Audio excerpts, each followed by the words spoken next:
Hello everyone, welcome to Acad Excel. Myself Dipali and I am your biology mentor. और आज हम लोग पढ़ने जा रहे हैं last lecture of sexual reproduction in flowering plants. So till now we have completed double fertilisation. Double fertilisation अब सभी ने पढ़ा है. एक कैरेक्टरिस्टिक फीचर है बेटा एम्ब्रियो ये एंजियोस्पर्म्स का. तो अगर मैं बोलूं कि एंजियोस्पर्म्स की पूरी ग्रोथ, एंजियोस्पर्म्स किस तरीके से रिप्रोड्यूस करते हैं, इस पे हमने, जैसे मैंने प्लांट किंगडम में तुम लोगों को बोला था कि इस पे डेडिकेटेड तुमको पूरा एक चैप्टर मिलेगा क्लास 12th में, और वो यही चैप्टर है. तो सेक्सुअल रिप्रोडक्शन फ्लावरिंग प्लांट्स के अंदर यही प्रोसेसेस कंटिन्यू होते. पहले तो गेमिटोजेनेसिस हमने पढ़ लिया है ना, गेमीट्स बनना. दो गेमीट है, मेल एंड फीमेल, तो दोनों माइक्रोस्पोर और मेगास्पोर दोनों बनने का प्रोसेस इज गेमिटोजेनेसिस. सेकेंड आता है हमारे पास कि अब भाई गेमीट्स तो बन गए, अब गेमीट को ट्रांसफर करना है ना, और उसका हमने लास्ट लेक्चर में पढ़ ही लिया है, पॉलिनेशन. तो pollination is the process of transfer of male gamete, क्योंकि फीमेल गेमीट मोटाइल नहीं होता, नॉन मोटाइल होता है. ठीक है, सो मेल गेमीट ट्रांसफर होगा फ्रॉम एंथर टू स्टिग्मा, और वहां जाके वो क्या करेगा बेटा, फर्टिलाइजेशन. क्लियर है ये चीज. फिर उसके बाद थर्ड चीज हमने क्या पढ़ी, अब फर्टिलाइजेशन का पूरा प्रोसेस समझना पड़ेगा. तो फर्टिलाइजेशन हमने पूरा समझा. फर्टिलाइजेशन में अगर अभी भी किसी को कुछ डाउट है तो प्लीज आप लोग कमेंट सेक्शन में लिख सकते हो, because it is very important है ना, in terms of NEET if I say, तो it is very important topic. तो प्लीज अगर आप लोगों में से किसी को भी कोई भी डाउट होता है तो कमेंट सेक्शन में लिख दीजिए, बता दीजिए कि भाई मैम ये चीज नहीं समझ आई, क्योंकि हम लोग वो डेली अपडेट्स चेक करते हैं. तो अगर आप लोगों को कोई भी दिक्कत होती है तो आप लोग लिख सकते हो. प्रारंभ तो आप लोगों ने ज्वाइन कर ही लिया है अभी तक, है ना. और टेलीग्राम पे बच्चे आपको इस चैप्टर से जुड़ी सारी डिटेल्स मिल जाएंगी. इसी के साथ आपको और भी क्विजेस हो गया या असाइनमेंट्स हो गए, वो सारी ही डिटेल आपको टेलीग्राम चैनल पे मिल जाएगी, और टेलीग्राम का लिंक डिस्क्रिप्शन बॉक्स में गिवन. ठीक है, please do watch that as well. चलिए, तो आज हम लोग बात करेंगे पोस्ट फर्टिलाइजेशनल इवेंट्स की. प्री फर्टिलाइजेशन हो गया, फर्टिलाइजेशन हो गया, और क्योंकि मैंने सेक्शन को 3 पार्ट्स में डिवाइड किया था, अब बारी है पोस्ट फर्टिलाइजेशन इवेंट्स की. तो आज हम लोग पढ़ने जा रहे हैं first, describe the formation of zygote. Zygote कैसे बनता है, क्योंकि हमने लास्ट क्लास में डबल फर्टिलाइजेशन पढ़ लिया था, पर वो डबल फर्टिलाइजेशन, जाइगोट का फॉर्मेशन, एम्ब्रियोजेनेसिस, ये और डिटेल में पढ़ेंगे. आज हम लोग उसी को कंटिन्यू करते हुए discuss the formation of seed. Seed किस तरीके से बनता है, पूरा का पूरा हम कह रहे हैं कि ओवरी जो है वो फ्रूट में टर्न हो रही है, ओव्यूल जो है वो सीड में टर्न हो रहा है, तो ये एक्चुअल में कैसे कंप्लीट हो रहा है उसको आज हम देखेंगे. Describe the formation of fruit, जैसा अभी मैंने बोला, सीड देखेंगे और उसी के साथ फ्रूट भी देखेंगे. Discuss the importance of apomixis, ये बड़ा ही नया टर्म है. And discuss the importance of poly embryony, बहुत ही ज्यादा नए टर्म है, कई बार इनसे क्वेश्चन बन जाता है, और बड़ा ही छोटा सा एनसीईआरटी के अंदर दे रखा है, तो इसको भी हम लोग आज डिस्कस करेंगे. ठीक है, चलो बढ़ते हैं आज के टॉपिक की तरफ. So post-fertilization events involve the formation of seed. अब अभी हमारे पास जो स्थिति आ चुकी थी वो यहाँ तक का तो हमने पढ़ लिया कि भाई ये तो बन जाता है, ये तो एम्ब्रियो है. फिर उसके बाद ये प्राइमरी एंडोस्पर्म. प्राइमरी एंडोस्पर्म क्या हो गया बेटा, प्राइमरी एंडोस्पर्म ये सब PEN है ना, लास्ट क्लास में बताया था मैंने. PEN क्या है, नरिशमेंट है, न्यूट्रिशन है. ठीक है, तो ये PEN हो गया. फिर उसके बाद जाइगोट. चलो लास्ट क्लास वाली एक स्ट्रक्चर बना के दिखा देती हूँ ताकि तुमको याद आ जाएगा. मतलब कई बच्चे तो ऐसे, मैम क्या बोल रहे हो, ऐसे नाम ले रहे हो आप नए नए, PEN ये कब आ गया, ये हमने तो पढ़ा ही नहीं है. कई बच्चे तो ऐसे भावुक हो रहे होंगे.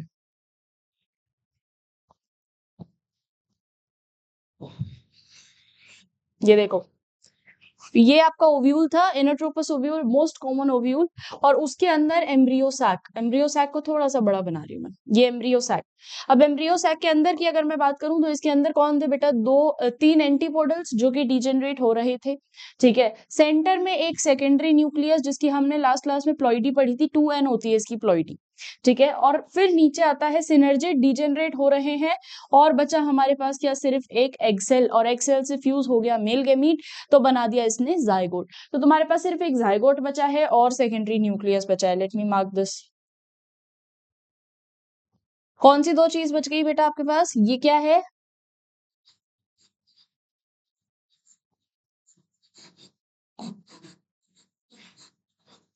सेकेंडरी न्यूक्लियस, और ये क्या है, जाइगोट।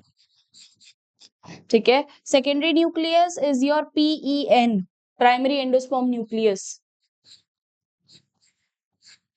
PEN सेकेंडरी न्यूक्लियस के साथ फ्यूज हो गया और इसने बना लिया एंडोस्पर्म। तो मैं सेकेंडरी न्यूक्लियस नहीं लिखती, फिर मैं डायरेक्ट एंडोस्पर्म ही लिखती हूँ इसको, है ना, फ्यूजन के बाद की स्थिति है ना, तो एंडोस्पर्म। तो एंडोस्पर्म PEN, हम्म, PEN एंडोस्पर्म। ठीक है, अब क्या होगा ना बच्चे कि एंडोस्पर्म, जैसा कि हम जानते हैं कि ये क्या काम करता है, ये नरिशमेंट में हेल्प करेगा, तो ये नरिशमेंट ही प्रोवाइड करता है। ठीक है, और किसको नरिशमेंट देगा भैया, कौन है नरिशमेंट लेने वाला, जायगोट बैठा है। जायगोट को चाहिए खाना, और खाना इसको कौन देने बैठा है, एंडोस्पर्म। तो अभी होता क्या है कि ये जायगोट डेवलप करेगा, जायगोट ग्रो होगा, क्योंकि इसको बनाना है एम्ब्रियो, इसको बनाना है नेक्स्ट सीड, तो इसके पास बहुत काम है। ठीक है, तो ये इसको ग्रो होना है, इसको डेवलप होना है, और उसमें नरिशमेंट में हेल्प कौन करेगा, endosperm. So endosperm helps in nourishing of the growing zygote. Clear है? चलिए अब एक एक चीज पढ़ते हैं, फिर उसके बाद इसको रिलेट करेंगे। Following the double fertilization events of the endosperm and the embryo development, maturation of ovules into seed and ovary into fruits is known as post-fertilizational events. तो बेटा post fertilizational events होता क्या है कि जब ये ओव्यूल, चलो मैं ना इसका एक पूरा डायग्राम ही बना देती हूँ, एक पूरा डायग्राम ही देख लो ताकि तुम्हारे और क्लियर हो जाएगी चीज।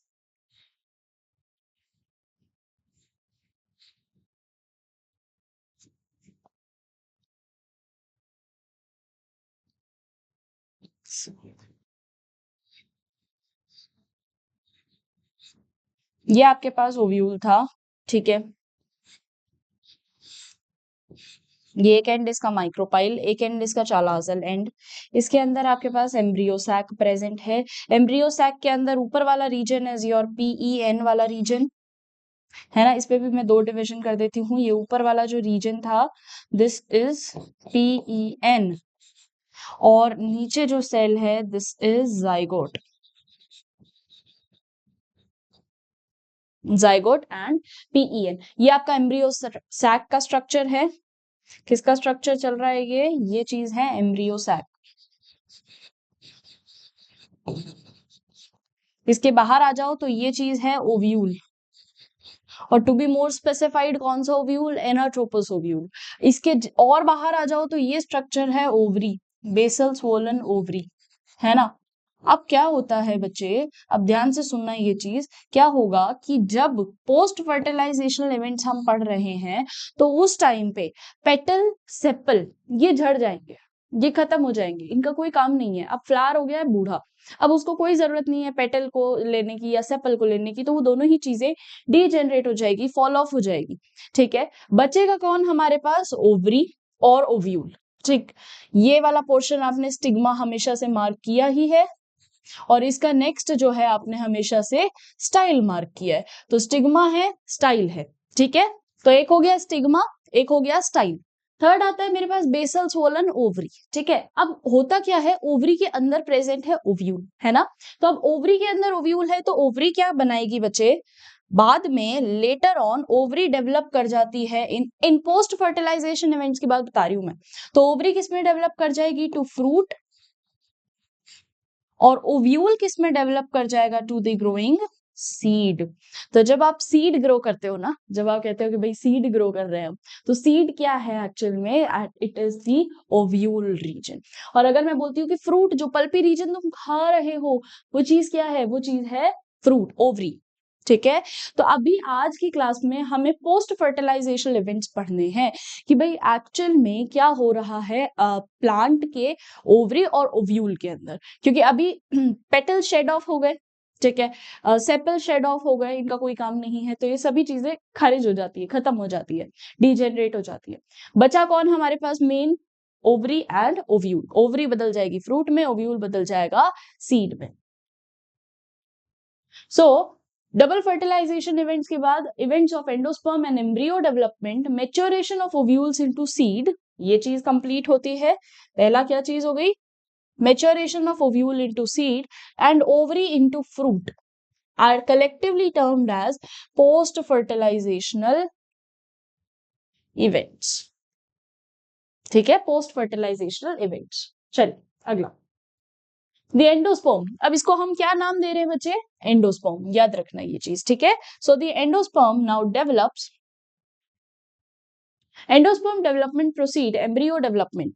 एंडोस्पर्म डेवलपमेंट इज एम्ब्रियो का डेवलपमेंट, क्योंकि अगर एंडोस्पर्म अच्छे से डेवलप होगा, एंडोस्पर्म अगर प्रॉपर फॉर्म्ड रहेगा, तो वो अल्टीमेटली खाना किसका है? अगर अच्छा खाना तुमको मिलेगा तो तुम्हारा नरिशमेंट अच्छा हो रहा है ना। तो खाना अच्छा मिलना बहुत ज्यादा जरूरी। अब एम्ब्रियो को जो खाना मिल रहा है वो किसका मिल रहा है बच्चे? वो एंडोस्पर्म से मिल रहा है। सो एंडोस्पर्म को अच्छा प्रॉपर न्यूट्रिटिव फंक्शनिंग होना जरूरी है, ठीक है। तभी हमारा ग्रोइंग एम्ब्रियो या ग्रोइंग जाइगोट जो होगा वो प्रॉपर बन पाएगा, वो प्रॉपर डेवलप कर पाएगा, ठीक है। चलिए आगे, endosperm development precedes the embryonal development. Why? The primary endosperm cell divides repeatedly and forms a triploid endosperm tissue. Now the cells of these tissues are filled with reserved food material and are used for nutrition of the developing embryo. Developing embryo के लिए जितना खाना है उसको use कर लिया जाता है। अभी हम एम्ब्रियो का जो एंडोस्पर्म है उसका वो देखेंगे कि भाई एंडोस्पर्म कैसे अपने आप को डिवाइड करता है। In the most common type of endosperm development, PEN undergoes successive nuclear division to give rise to free nuclei. This stage of endosperm development is called free nuclear endosperm. चलो इस process को समझते हैं। अब endosperm को develop कराना है ना, तो उसके लिए मेरे पास 3 तरीके हैं। एनसीईआरटी 2 भी बोलेगी, पर मैं तुम्हें तीनों बता देती हूँ।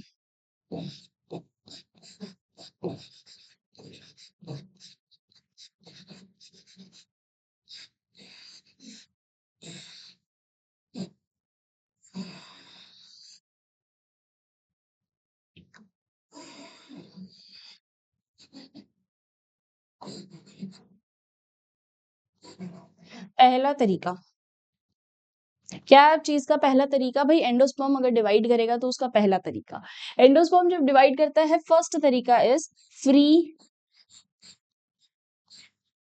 न्यूक्लियर डिविजन, या हम इसको न्यूक्लियर डिवीजन भी बोल सकते हैं। न्यूक्लियर डिवीजन क्या हुआ कि आपकी जो एंडोस्पर्म की लास्ट स्थिति थी कुछ इस तरीके की,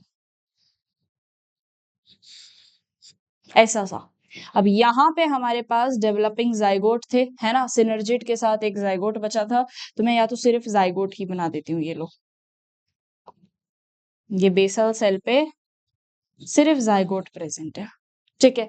और ये पूरा का पूरा structure is your PEN, this whole structure is PEN। अब होता क्या है बेटा, न्यूक्लियर एंडोस्पर्मिक डिवीजन के अंदर क्या होगा कि न्यूक्लियस में डिवीजन सिर्फ कैरियोकाइनेसिस होगा। इसका मतलब क्या ये है कि मैम साइटोकिनेसिस होगा ही नहीं? मैंने ऐसा नहीं बोला, मैं ऐसा बोल रही हूँ पहले न्यूक्लियर डिवीजन होगा, बाद में साइटोप्लाज्मिक डिवीजन होता रहे कोई फर्क नहीं पड़ता, पर पहले न्यूक्लियर डिवीजन ही होगा और कंटिन्यूअस न्यूक्लियर डिवीजन होगा। यानी कि यहाँ पे बहुत सारी न्यूक्लियस डिवाइड हो जाएंगे, तो बहुत सारा न्यूक्लियस न्यूक्लियस न्यूक्लियस डिवाइड हो जाएगा। साइटोप्लाज्म नहीं हो रहा है अभी डिवाइड, ध्यान रखना। यहाँ क्या हो गया है, सारा का सारा न्यूक्लियस डिवीजन हो गया है। तो एंडोस्पर्म डिवाइड तो कर रहा है, पर किस तरीके से कर रहा है? न्यूक्लियर डिवीजन, तो न्यूक्लियरली डिवाइड कर रहा है, ठीक है। सो कैरियोकिनेसिस, जिसको हम न्यूक्लियर डिवीजन ही कहते हैं, अगर किसी को याद नहीं है तो बेटा कैरियो मतलब होता है न्यूक्लियस और किनेसिस मतलब डिवीजन, तो कैरियोकिनेसिस मतलब nuclear division is followed.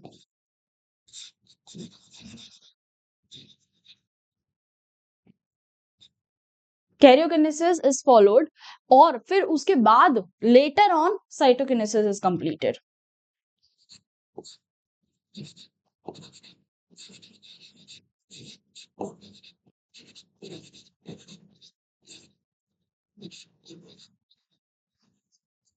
Later on cytokinesis completes, दिख रहा है ना ये। नेक्स्ट देखते हैं अब दूसरा तरीका, दूसरा is your cellular.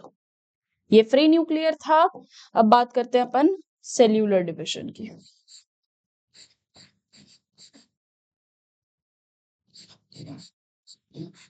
Cellular division of endosperm. Cellular division of endosperm के अंदर क्या होगा ये भी देख लो।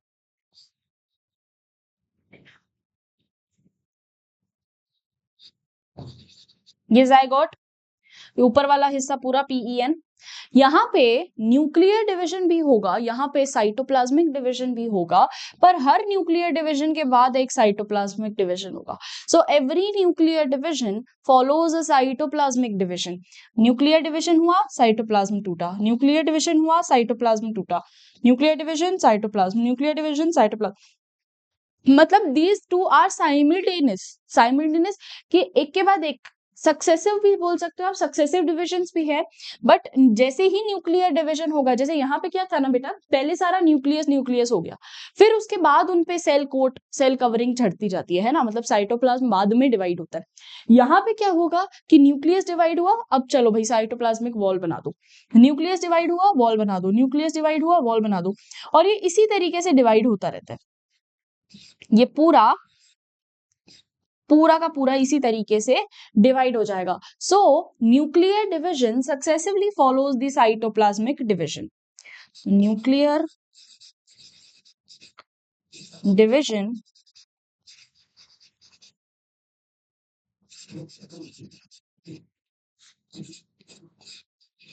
is followed successively by cytoplasmic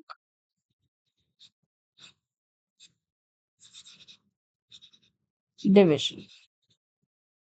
तो न्यूक्लियर डिवीजन है और सक्सेसिव कि भाई साइमल्टेनियस बनता जा रहा है, पहले न्यूक्लियस डिवाइड हो गया, साइटोप्लाज्म हट गया, न्यूक्लियस डिवाइड हो गया, साइटोप्लाज्म हट गया, तो एक कंटिन्यूअस ये चीज हो रही है। ठीक है, थर्ड आता है आपके पास जो आपकी एनसीईआरटीज में मांग नहीं है, but I think you should know, helobial. अगर तुम्हें न्यूक्लियर और सेल्यूलर समझ में आ गया ना, तो हेलोबियल डिवीजन आसान है। क्या होता है हेलोबियल के अंदर बेटा, दोनों चीजें मिक्स है, दोनों चीजों का मिक्सचर, यानी कि न्यूक्लियर आधा सेल जो है पीईएन वो न्यूक्लियर डिवाइड होता है, और आधा जो है वो साइटोप्लाज्मिक डिवीजन दिखाता है। तो वही आपका पीईएन, पर इस पीईएन में ये नीचे जाइगोट, इस पीईएन में आधा हिस्सा तो साइटोप्लाज्मिक डिवीजन दिखाएगा, आधा हिस्सा सिर्फ न्यूक्लियर डिवीजन दिखाएगा।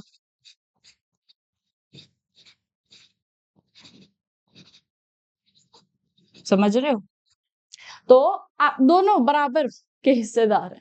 तो आधा हिस्सा साइटोप्लाज्मिक डिवीजन दिखाता है और आधा हिस्सा आपका न्यूक्लियर डिवीजन दिखाता है। पर ये यूजुअली मोनोकॉट्स के अंदर पाया जाता है, तो तुम्हें भावुक होने वाली कोई बात नहीं है, तुम्हें याद नहीं करना पड़ेगा।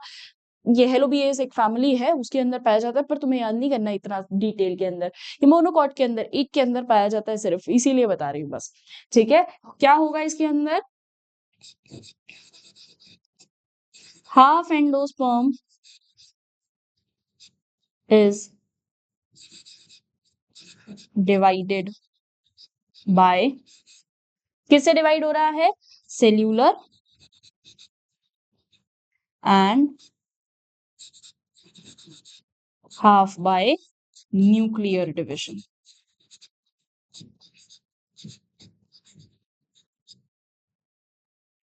Half by cellular division, half by nuclear division. Clear है, समझ में आ रही है बात? कोई डाउट यहाँ तक? बड़ा ही आसान चीज है नहीं? चलिए अब इसके आगे पढ़ते हैं, क्या बोलता है ये। तो फ्री न्यूक्लियर समझ में आया, जिसमें सक्सेसिव न्यूक्लियर डिविजन्स हैं which give rise to free nucleus, there is no cytoplasmic division. अब इसका बेस्ट एग्जांपल बताऊं मैं आप लोगों को, इसका बहुत अच्छा एग्जांपल है कोकोनट। कोकोनट है ना, सबने खाया है, एवरीवन नोज कोकोनट। कोकोनट क्या होता है बेटा, उसका जो अंदर व्हाइट वाला पोर्शन होता है ना, वो जो मलाई जिसको कई लोग बोलते हैं, तो वो जो रीजन होता है जिसको खाया जाता है, वो व्हाइट वाला रीजन, वो एक तो हो गया है ना, और दूसरी चीज हो जाती है उसका पानी। दोनों ही चीजें एंडोस्पर्म है, ठीक है, दोनों ही चीजें एंडोस्पर्म है। पर क्या होता है ना, जिसके अंदर, जैसे वो अगर मैं बात करूं उस मलाई की, तो वो जो व्हाइट वाला, वो जो मलाई वाला पोर्शन है, वो है आपका सेल्यूलर एंडोस्पर्म, क्योंकि उसके बाहर सेल वॉल बनती जा रही है। ठीक है, वो इतना टफ नहीं है कि भाई तुम उसको खा ही नहीं पा रहे हो, बट वो जो स्ट्रक्चर होता है वो इतना टफ हो जाता है कि वो पानी ही है, वो पानी ही है, बट पानी के बाहर क्या बनती गई, सेल वॉल बनती गई। तो वो व्हाइट वाला जो रीजन हो जाएगा कोकोनट का, वो हो जाएगा आपके पास सेल्यूलर एंडोस्पर्म। और उसके अंदर की अगर मैं पानी की बात करूं तो वो फ्री न्यूक्लियर डिविजन की तरह बढ़ता है। तो दोनों ही चीजें हैं। Coconut is a very good example. अगर हम एग्जाम्पल लिखें, सो coconut is a very good example. कुछ इस तरीके का होता है ना कोकोनट। इसके अंदर अगर मैं स्ट्रक्चर देखूं, तो एक तो व्हाइट वाला रीजन होगा, है ना, एक व्हाइट वाला रीजन होता है। उस व्हाइट वाले रीजन के अंदर, इस रीजन के अंदर पानी होता है। तो ये जो पानी वाला हिस्सा है ना, अब तुमने ये भी चीज देखी होगी कि कई कोकोनट ऐसे होते हैं जिनके अंदर पानी वाला हिस्सा जो ज्यादा होगा तो उसमें मलाई कम होगी, और जिसमें मलाई ज्यादा होगी तो उसमें पानी कम होगा। ऐसा क्यों? क्योंकि दोनों ही एंडोस्पर्म है। एट द एंड वो पानी भी क्या बनता जाएगा धीरे धीरे, ये व्हाइट वाला मलाई वाला हिस्सा। पर अभी क्या हो रहा है कि ये व्हाइट वाला हिस्सा कैसे बना, बाय दी सेल्यूलर डिविजन, और अंदर पानी वाला हिस्सा क्या है, न्यूक्लियर डिविजन। तो दोनों ही चीजें एक कोकोनट के अंदर तुमको मिलेगी, है ना। तो कोकोनट का जो एंडो, और दोनों ही एंडोस्पर्म है, ये भी याद रखना। ये मत भूल जाना कि भाई मैम दोनों एंडोस्पर्म नहीं है क्या, दोनों ही एंडोस्पर्म है बेटा। पर एंडोस्पर्म जो है, एंडोस्पर्म ऑब्वियसली नरिशमेंट के काम आता है। और तुमने ये चीज भी बोलते हुए सुना होगा अपने बड़े दादा दादी को कि coconut water is very good for health. मतलब everyone should drink coconut water. क्यों? क्योंकि यार जो इतना बड़ा पौधे को खाना दे रहा है, तो तुमको क्या लगता है वो तुम्हें नरिशमेंट नहीं दे पाएगा? कोकोनट वाटर बहुत ज्यादा एसेंशियल होता है और बहुत नरिशिंग होता है। तो वो हर चीज मतलब बहुत रिफ्रेशिंग भी होता है एट द सेम टाइम, और बहुत एसेंशियल होता है। तो वो चीज इनटेक करनी चाहिए, क्योंकि वो है क्या, एनर्जी कैसे दे रहा है वो, क्योंकि वो एंडोस्पर्म है। एंडोस्पर्म का काम ही यही है कि वो न्यूट्रिशन देगा। ठीक है, चलो आगे रीड करते हैं। अगला, subsequently cell wall formation occur and the endosperm becomes the cellular। Cellular endosperm जो अभी अपन पढ़ चुके हैं। तो अपन ने दो एंडोस्पर्म पढ़ लिए हैं, फ्री न्यूक्लियर या न्यूक्लियर डिवीजन, एंड सेल्यूलर यानी जिसमें न्यूक्लियस भी डिवाइड हो रहा है, जिसमें सेल भी डिवाइड होती जा रही है, तो वो साइटोप्लाज्मिक डिवीजन भी दिखा रहा है, तो cellular. The number of free nuclei are formed before the cellularization varies greatly. The coconut water from the tender coconut that you are familiar with, ये बहुत अच्छा एग्जाम्पल है, और ये अच्छा एग्जाम्पल है। मतलब you are familiar with is nothing but the free nuclear endosperm made up of thousands of nuclei, and the surrounding white kernel is the cellular endosperm। तो अभी बताया इसने कि सराउंडिंग व्हाइट पार्ट जो क्या होगा, वो जो कर्नल वाला पार्ट होता है, मलाई जिसको हम बोलते हैं, वो हो जाता है बेटा आपके पास सेल्यूलर एंडोस्पर्म। और उसके अंदर जो पानी होता है वो हो जाता है आपके पास न्यूक्लियर एंडोस्पर्म। तो दोनों ही एंडोस्पर्म ही है ना, दोनों ही एंडोस्पर्म है।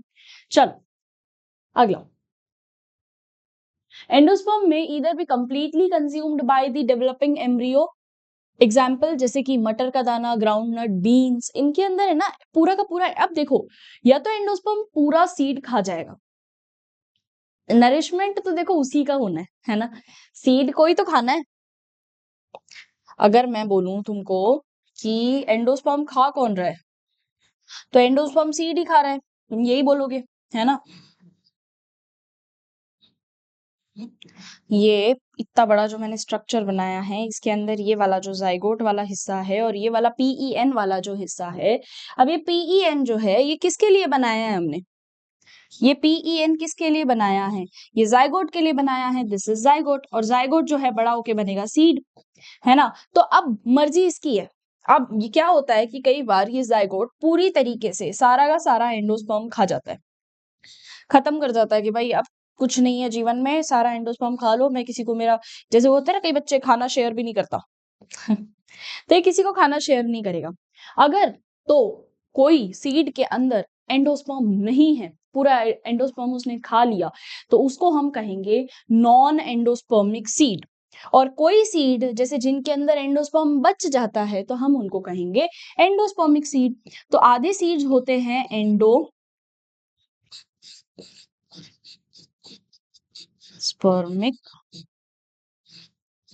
सीड, और इनको कहा जाता है एल्ब्यूमिनस।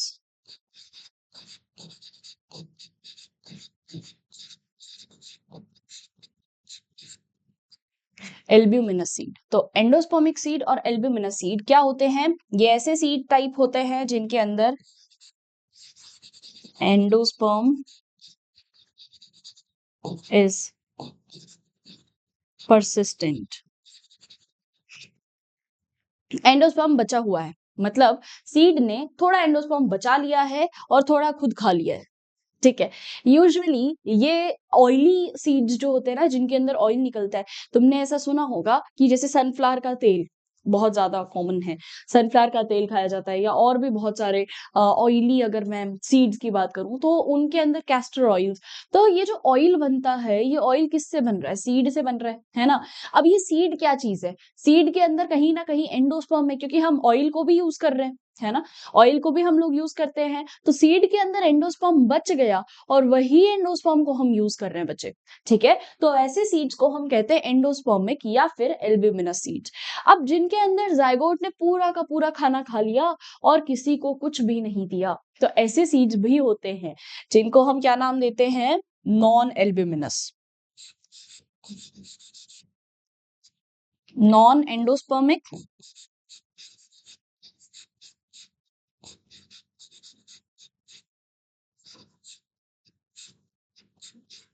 नॉन एंडोस्पर्मिक सीड, और नॉन नहीं, x albuminous.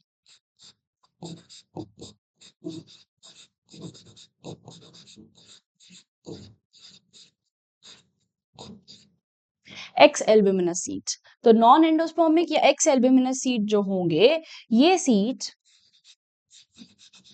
Endosperm is completely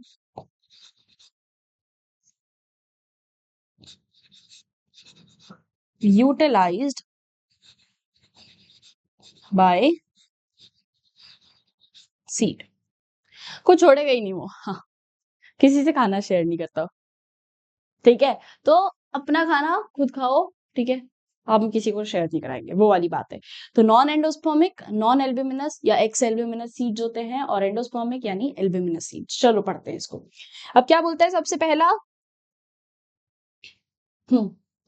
सो अगर endosperm either be completely consumed by the seed, अगर इसने पूरा ही कंज्यूम कर लिया है, completely is consumed by the seed, जैसे कि पी के अंदर, मटर के दाने के अंदर तुम सिर्फ दाना देखोगे, उसमें कोई ऑयल नहीं है, उसमें कुछ मतलब वो सिर्फ सीड ही है ना, उसके साथ कुछ एक्स्ट्रा चीज नहीं है। ग्राउंड नट, मूंगफली, तो बीन्स जितने होते हैं इनमें यू डजंट सी कि भाई इसके साथ मुझे कुछ एक्स्ट्रा चीज भी मिल रही है, उसमें मुझे पूरा का पूरा दाना ही मिलेगा, पूरा नट मिलेगा, है ना। वो चीज क्या हो जाती है बेटा? वो हो जाती है आपके पास एल्ब्यूमिनस। चलो पढ़ो। बिफोर सीड मेच्योर और इट में persist in the mature seeds, sometimes the endosperm may be either completely consumed by the developing embryo, ठीक है, और it may persist। ऐसे पढ़ना है इसको, ठीक है।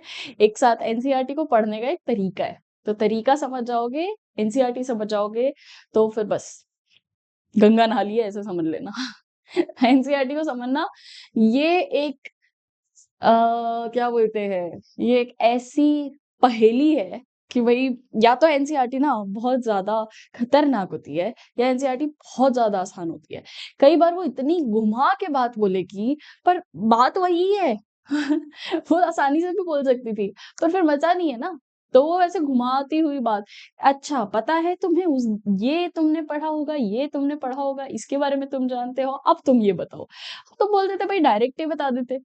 तो थोड़ा सा पहेली है, इसको थोड़ा सा सुलझाना पड़ता है। चलो, सो एनसीईआरटी ये बोल रही है कि एंडोस्पर्म अगर रहेगा, जैसे कि बीन, कैस्टर और सॉरी बीन, ग्राउंडनट, पी के अंदर है, या फिर ये परसिस्ट भी हो सकता है इन कैस्टर एंड कोकोनट, और use up during seed germination. Split open some seeds of castor and pea, beans, groundnut, fruit of coconut and look for endosperm in each case. Find out whether the endosperm is persistent in cereals. चलिए भाई ढूंढिएगा। Radicle and root cap enclose the undifferentiated. In angiosperm, the seed is the final product of sexual reproduction. It is often described as the fertilized ovule. Seeds are formed inside the fruits. अब seeds बन किस में रहे हैं? Inside the fruits. A seed typically consists of seed coat, cotyledons and an embryonal axis. अब भाई cotyledons तो तुमको समझ में ही नहीं आएगा.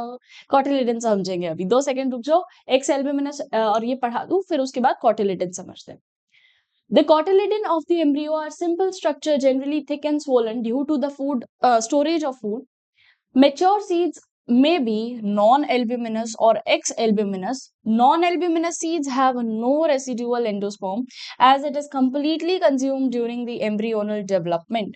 जैसे कि पूरा का पूरा इस्तेमाल हो गया है, एंडोस्पर्म है ही नहीं अब, ठीक है, तो वो हो गया अपने पास non-albuminous या X-albuminous, non-endospermic seeds.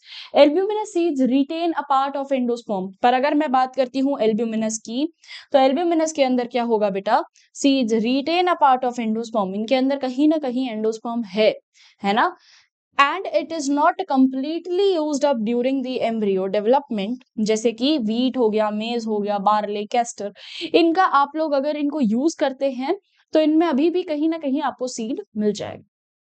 Occasionally, in some seeds such as black pepper and beet, remnants of nucellus is also persistent. Nucellus का भी, nucellus क्या था? अब न्यूसेलस याद आएगा तुमको, क्योंकि अब लेना है नरिशमेंट.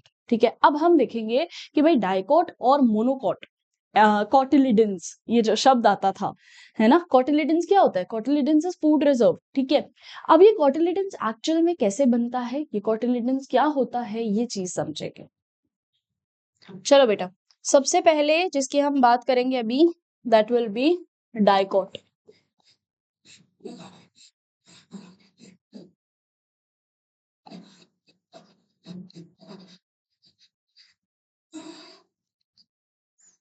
डाइकोटिलेडनस एम्ब्रियो होता क्या है डाइकोट एम्ब्रियो के अंदर? स्ट्रक्चर हमारा शुरू होता है, कहानी शुरू होती है इस जगह से, जब हमारे पास एक जाइगोट है.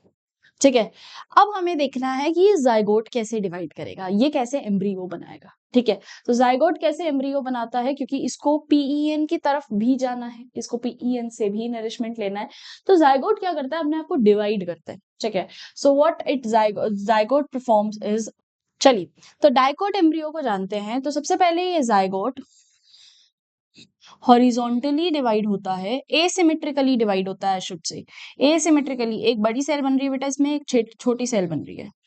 ठीक है, एसिमेट्रिक डिविजन है थोड़ा.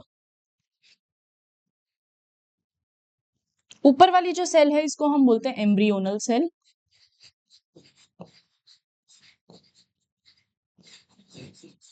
और नीचे वाली जो सेल है इसको हम बोलते हैं सस्पेंसर या बेसल सेल. इसको हम बोलते हैं बेसल सेल. ठीक है, अब ये एम्ब्रियोनल सेल, ये बेसल सेल. अब होता क्या है कि ये एम्ब्रियोनल सेल फर्दर डिवाइड करती है ट्रांसवर्सली, पहले तो वर्टिकली फिर ट्रांसवर्सली. तो एक एक डिवीजन देखते हैं. और बेसल सेल में मल्टीपल डिविजन्स होते हैं. बेसल सेल एक जगह बैठती नहीं है, ये ऐसा मल्टीपल डिविजन्स दिखाती जाती है. तो जब मल्टीपल डिविजन कोई सेल दिखाती है ना, तो मैं ऐसे बना देती हूँ, ये ऐसा, और एक नेक लाइक स्ट्रक्चर बना देती है जिसको हम बोलते हैं सस्पेंसर. क्या बोलते हैं बेटा इसको? Neck like structure, it is called suspensor.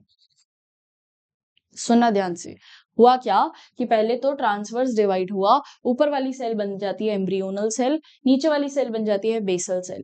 Basal cell में कंटिन्यूअस डिवीजन होते जाएंगे.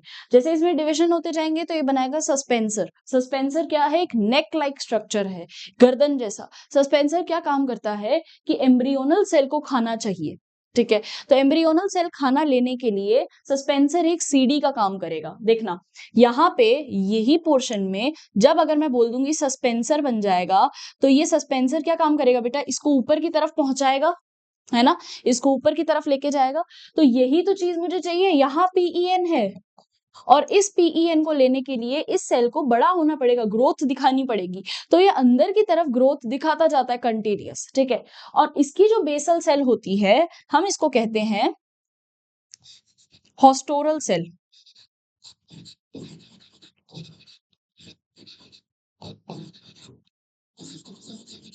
हॉस्टोरल सेल क्या काम करती है? अगर तुम्हें याद हो कि ओव्यूल के बाहर एक रीजन था न्यूसेलस नाम का, है ना? मैंने ये चीज बोली थी कि ये भी न्यूट्रेटिव ही होता है, तो इस पे भी ध्यान देना। तो ये भी न्यूट्रेटिव होगा। तो न्यूसेलस क्या होता है? If I draw a nuclear structure, तो ये आपका ओव्यूलर स्ट्रक्चर था, है ना? ये ओव्यूलर स्ट्रक्चर था, और ये इस तरीके से, और इसके अंदर ये embryo sac.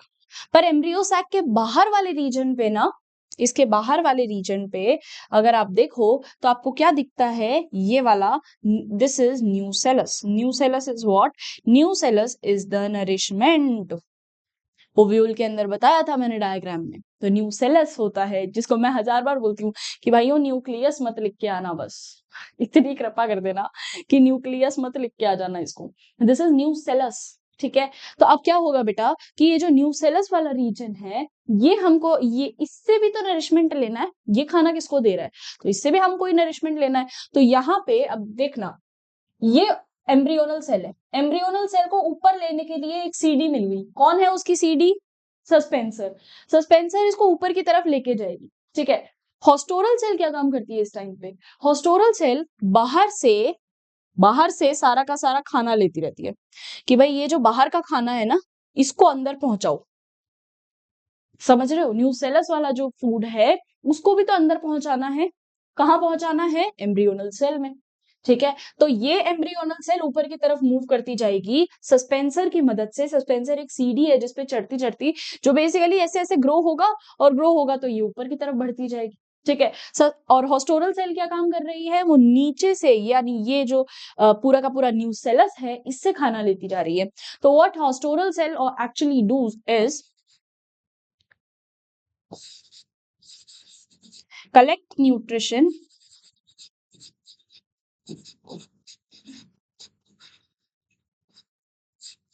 from nucellus। Nucleus से नहीं, न्यूसेलस से, बाहर वाली तरफ जो प्रेजेंट है उससे खाना लेने का काम हॉस्टोरल सेल का है, ठीक है? अब उसके बाद ये तो चीज हमने देख ली, ये तो बेसल सेल का डिवीजन था। अब बात कर लेते हैं अपन ऊपर वाले। ऊपर सेल कौन है अपने पास? Embryonal cell.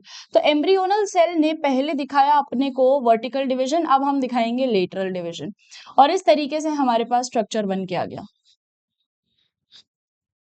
ये स्ट्रक्चर, ठीक है? इसको हम बोलते हैं क्वाड्रेंट स्टेज। क्या बोलेंगे बेटा?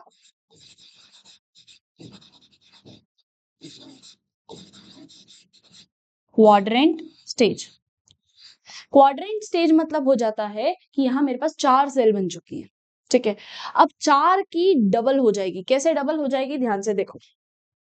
ये मेरे पास, मैंने क्या किया था, ये मेरे पास क्वाड्रेंट स्टेज थी। ये मेरे पास एक सेल जिसको मैंने फर्स्ट वर्टिकल डिवाइड किया, फिर मैंने उसको हॉरिजॉन्टली डिवाइड किया। अब मैं उसको बीच से कट कर देती हूँ, ठीक? ध्यान से देखना। ये मेरे पास पूरा एम्ब्रियोनल सेल था। मैंने पहले इसको वर्टिकली डिवाइड किया, फिर मैंने इसको हॉरिजॉन्टली डिवाइड किया, फिर मैं इसको ऐसे बीच से कट करती हूँ, ठीक है? जब मैं इसको ऐसे बीच से कट कर दूंगी तो मेरे पास 4 तो ऊपर के पीस हो गए, 4 नीचे के पीस हो गए, 8 हो गए टोटल। सुनना वापस, मैं क्या कर रही हूँ, पहले इसको ऊपर से डिवाइड किया, फिर इसको ऐसे डिवाइड किया, ठीक है? तो पहले वर्टिकल, फिर हॉरिजॉन्टल, फिर उसके बाद मैं इसको बीच से डिवाइड कर दूंगी। तो मेरे पास एम्ब्रियोनल सेल के टोटल कितने हिस्से हो गए? 8, है ना? तो टोटल 8 हिस्से हो जाते हैं कुछ इस तरीके से, 1 2 3 4 5 6 7 और ये 8। वापस ये सस्पेंसर और ये हॉस्टोरल सेल। तो ये जो मेरे पास स्टेज बनी है, इसमें इसको हम बोलते हैं quad octant. Octant stage. Octant,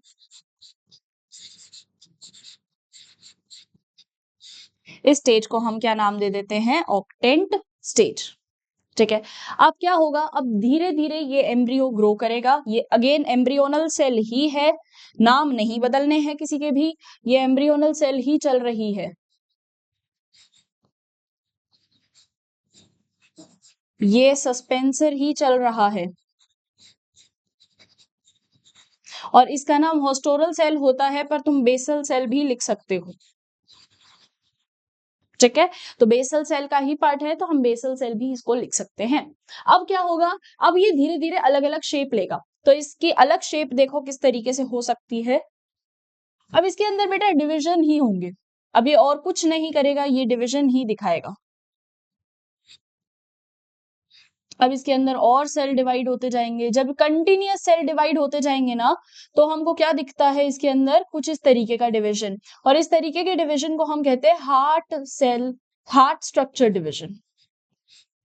heart structure दिख रहा है ना, हार्ट स्ट्रक्चर दिख रहा है, थोड़ा सा और डीपन कर दो इसको, क्योंकि एक्चुअल में ऐसा ही रहता है। ये साइड से तो इस तरीके से हो जाता है और इस तरीके का स्ट्रक्चर रहता है। तो हमारे पास ये, और मैंने डिवाइड कर दिया, और सेल बन गई मेरे पास। ठीक है, जब मेरे पास और सेल बन गई तो इसको हम क्या बोलेंगे, हार्ट सेल स्टेज, यानी हार्ट स्टेज। चलिए अगला, फिर उसके बाद क्या होता है, धीरे धीरे ये डेवलप हो जाएगा और ये इस तरीके का। अब क्या है ना, दो कॉटिलिडन बने इसके अंदर, डाइकोट की बात कर रहे हैं ना बेटा अपन, तो वही सस्पेंसर, वही हॉस्टोरल सेल, और मेरे पास कुछ इस तरीके का सेल्यूलर स्ट्रक्चर आ जाता है। अब ये जो दो मेरे पास सेल्स हैं, इन दोनों सेल्स को हम बोलते हैं कॉटिलिडन्स। इन दोनों को क्या बोलेंगे बच्चे, कॉटिलिडन्स। इसके अंदर बहुत सारे डिविजन्स हैं, ठीक है, इसके अंदर बहुत सारे डिविजन्स है। ये सस्पेंसर था और ये आपका बेसल सेल था। तो ऐसा, क्योंकि यहाँ मेरे पास कितने कॉटिलिडन्स है, दो कॉटिलिडन्स, तो मैं ऐसे कॉटिलिडन वाले एम्ब्रियो को बोलूंगी डाइकोटिलिडनस एम्ब्रियो, सिंपल। ठीक है, ऐसे कॉटिलिडन वाले एम्ब्रियो को बोलूंगी डाइकोटिलिडनस एम्ब्रियो, क्योंकि दो एम्ब्रियो है। हुआ क्या है इसके अंदर, अब हम बोलते हैं कॉटिलिडनस कॉटिलिडन है क्या, कॉटिलिडन एक ऐसा स्ट्रक्चर है जिसके अंदर नरिशमेंट होगा, जिसके अंदर आप कह सकते हो कि जिसके अंदर पूरा का पूरा फूड रिजर्व है। अब गलत बात है क्या, फूड रिजर्व है तो सही तो बोला है। कैसे सही बोला है, क्योंकि बाहर से जितना न्यूट्रिशन लाना था हॉस्टोरल सेल इसको अंदर दे रही है। ठीक है, ये अंदर मूव करता करता करता करता जो है सारा का सारा पीईएन का नरिशमेंट खाता जा रहा है, तो कुछ अलग चीज तो है नहीं। अब मैं अगर इसको डायग्रामेटिक रिप्रेजेंट करूं, ओवरी के अंदर कैसा रहता है या ओव्यूल के अंदर कैसा रहता है, तो इसको देखो।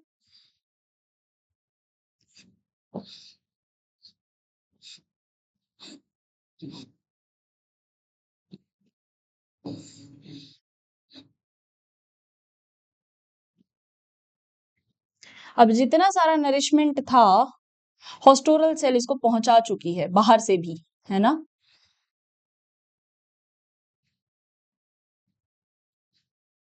ये देखो कुछ इस तरीके का स्ट्रक्चर रहता है ये, किसके अंदर, एम्ब्रियो सैक के अंदर। तो एम्ब्रियो सैक में इसकी प्लेसमेंट इस तरीके से होती है, ओव्यूल के साथ एम्ब्रियो सैक की इसकी प्लेसमेंट कुछ इस तरीके की होती है। तो ये मैच्योर होके इस तरीके का हमको दिखता है, मैच्योर होके नहीं, आई शुड से कि अगर मैं ओव्यूल के एम्ब्रियो सैक की बात करूं तो मुझे ऐसा दिखेगा। ठीक है, तो अब हुआ क्या कि इतने सारे सेल्यूलर डिवीजन हुए कि यहाँ मेरे पास दो कॉटिलिडन्स आ गए, और दोनों ही cotyledons are very essential, very nutritive source.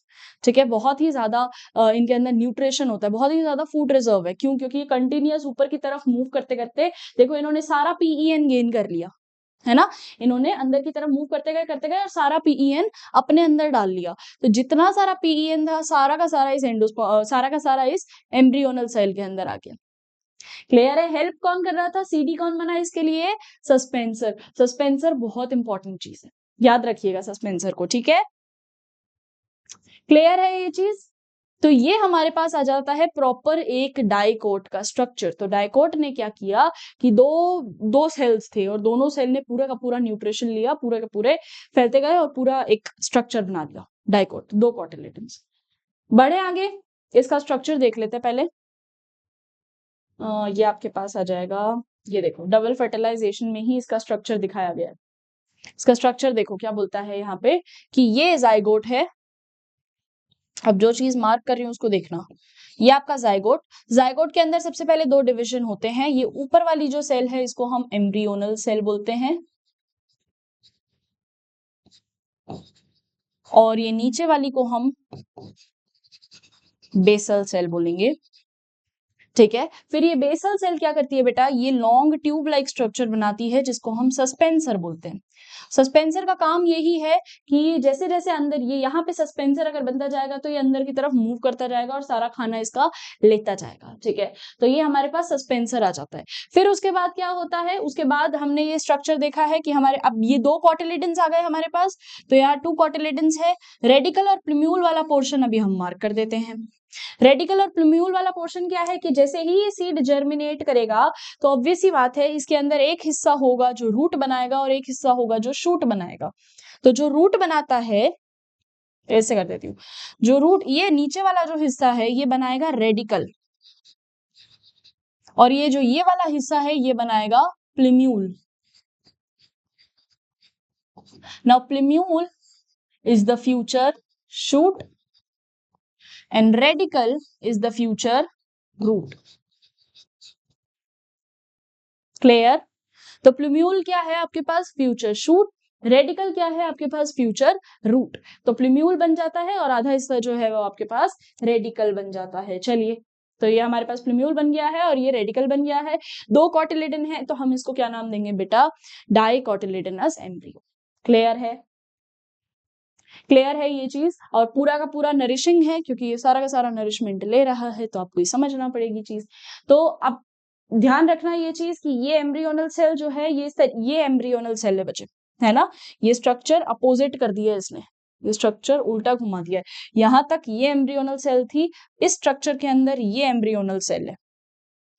मैं अभी भी बोल रही हूँ एनसीईआरटी को समझना बहुत मुश्किल है, बट सारी चीजें इसके अंदर।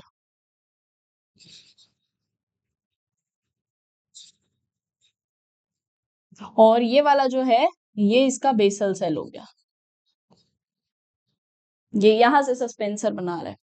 ठीक है, और ये इसने एम्ब्रियोनल सेल नीचे की तरफ बना दी। तो डिवीजन वही है, सब चीजें वही है। अगर तुम वो बना के आओगे ये वाला डायग्राम तो भी सही है, अगर तुम ये वाला डायग्राम बना के आओगे तो भी सही है। अब अगर तुम्हें कॉन्सेप्ट एक बार समझ में आ गया तो तुम कहीं पे भी नहीं अटकोगे। बस कॉन्सेप्ट समझने की देर है, थोड़ा सा एक बार दिमाग लगेगा, थोड़ा सा मेहनत लगेगी, बट तुम्हें अगर एक बार कॉन्सेप्ट समझ में आ गया फिर कोई दिक्कत नहीं है। ठीक है, तो हुआ क्या है, एक बार मैं क्विक रिकैप बता देती हूँ कि यहाँ पे पहले ट्रांसवर्स डिवीजन होगा, ट्रांसवर्स लेटिट्यूडिनल डिवीजन। ठीक है, ऊपर वाली एम्ब्रियोनल सेल, नीचे वाली जो होगी वो बेसल सेल बन जाएगी। एम्ब्रियोनल सेल में वर्टिकल डिवीजन होगा, फिर उसके बाद फॉलोड बाय ट्रांसवर्स डिवीजन, और वहीं पे बेसल सेल जो होगी वो एक सस्पेंसर बना देगी, ring ring ring like structure, बहुत सारी सेल्स, और बहुत सारी सेल्स क्या करेंगी, गर्दन की तरह काम करेगी। ठीक है, ताकि ये ऊपर की तरफ मूव करे और सारा का सारा पीईएन वाला नरिशमेंट ले ले। और नीचे होती है होस्टोरल सेल, बेसल सेल जिसको हम बोलते हैं, जो यहां से नरिशमेंट लेगी, न्यूसेलस से नरिशमेंट लेती है। तो ये नरिशमेंट कहाँ लेती है, न्यूसेलस से लेगी। फिर उसके बाद आता है क्वाड्रेंट स्टेज। क्वाड्रेंट स्टेज मतलब ये हो जाता है कि 4, अभी हमने किस में डिवाइड किया है, सिर्फ 4 में। दूसरा आ जाते हैं ऑक्टेट स्टेज पे, मैंने वर्टिकल डिवाइड किया, मैंने ट्रांसवर्स डिवाइड किया, मैंने बीच से डिवाइड कर दिया। ठीक है, तो ये मेरे पास क्या आ गया, ऑक्टेंट स्टेज। ठीक, ऑक्टेंट के बाद आएगा heart shape stage, heart shape के बाद आ जाएगा आपके पास proper mature cotyledon, mature cotyledon stage. तो मेच्योर कॉटिलेडन के अंदर ये वाला जो रीजन होता है प्लूम्यूल शूट में डेवलप करेगा, फ्यूचर शूट, और ये रेडिकल वाला पोर्शन फ्यूचर रूट में डेवलप करेगा। क्लियर है? यहां तक किसी को आई डोंट थिंक कोई डाउट होना चाहिए और नहीं। ठीक है, चलिए अब इसके अगला देखते हैं मोनोकॉट के अंदर किस तरीके से डेवलपमेंट होता है। तो ये अपन ने बात करी थी डाइकॉट की, अब बात करेंगे हम मोनोकॉट डेवलपमेंट की। सो मोनोकॉट या मोनोकॉटिलिडनस एम्ब्रियो। चलिए, अब होता क्या है बेटा, सेम वैसा ही डिवीजन देखने को मिलेगा, मोनोकॉट के अंदर कोई अलग चीज नहीं है, काफी सिमिलर स्ट्रक्चर है। मैं वापस वही बना रही हूँ, सेम जाइगोट सेल है, ऊपर की तरफ पूरा पीईएन है। बस फर्क इतना है कि अब यहाँ जो पहले वही ट्रांसवर्स डिवीजन होगा ताकि 2 सेल्स बनेंगी। तो ये जाइगोट जो है ये 2 पार्ट्स में डिवाइड होता है, ये दो पार्ट्स में डिवाइड होगा। ऊपर वाली सेल को हम नाम दे देंगे embryonal cell, this will be embryonal cell, है ना। और ये जो होगी ये होगी बेसल सेल। तो embryonal cell, basal cell, same वही चीजें, वही काम करना है इन्होंने। इन्होंने नरिशमेंट लेना है और इसको ऊपर की तरफ पहुंचाना है। पर अब होता क्या है ना, जैसे डाइकोट है, डाइकोट के अंदर क्या होता है कि प्लांट पूरा, मतलब सीड जो है या ग्रोइंग जाइगोट जो है, सारा का सारा खाना ले लेता है, ठीक है, पूरा नरिशमेंट कंज्यूम कर लेता है, पूरा पीईएन कंज्यूम कर लेता है, पूरा ये न्यूसेलस कंज्यूम कर लेता है। पर मोनोकॉट बेचारा क्या करता है, मोनोकॉट समझदार है, वो आधी चीज तो रख देता है कि यार आधा न्यूट्रिशन तो मेरा रह जाए, आधा न्यूट्रिशन में पूरा कंज्यूम कर लूं। यानी हुआ क्या कि उसने ना, जैसे कैसे समझाएं इसको, जैसे कि जैसे कि कई बच्चे चॉकलेट खाते हैं, एग्जाम्पल आ जाओ मेरे दिमाग में तुरंत। जैसे कि कई बच्चे जब चॉकलेट खाते हैं ना, तो कई तो एकदम जल्दी जल्दी जल्दी जल्दी खा के और खत्म। अब कुछ है नहीं, कुछ बचा नहीं, किसी को कुछ देना नहीं पड़ेगा और फिनिश काम। वो अब गया हमारे पेट के अंदर गया, हमें बहुत खुशी हुई, हमने जल्दी से खा लिया, ठीक है।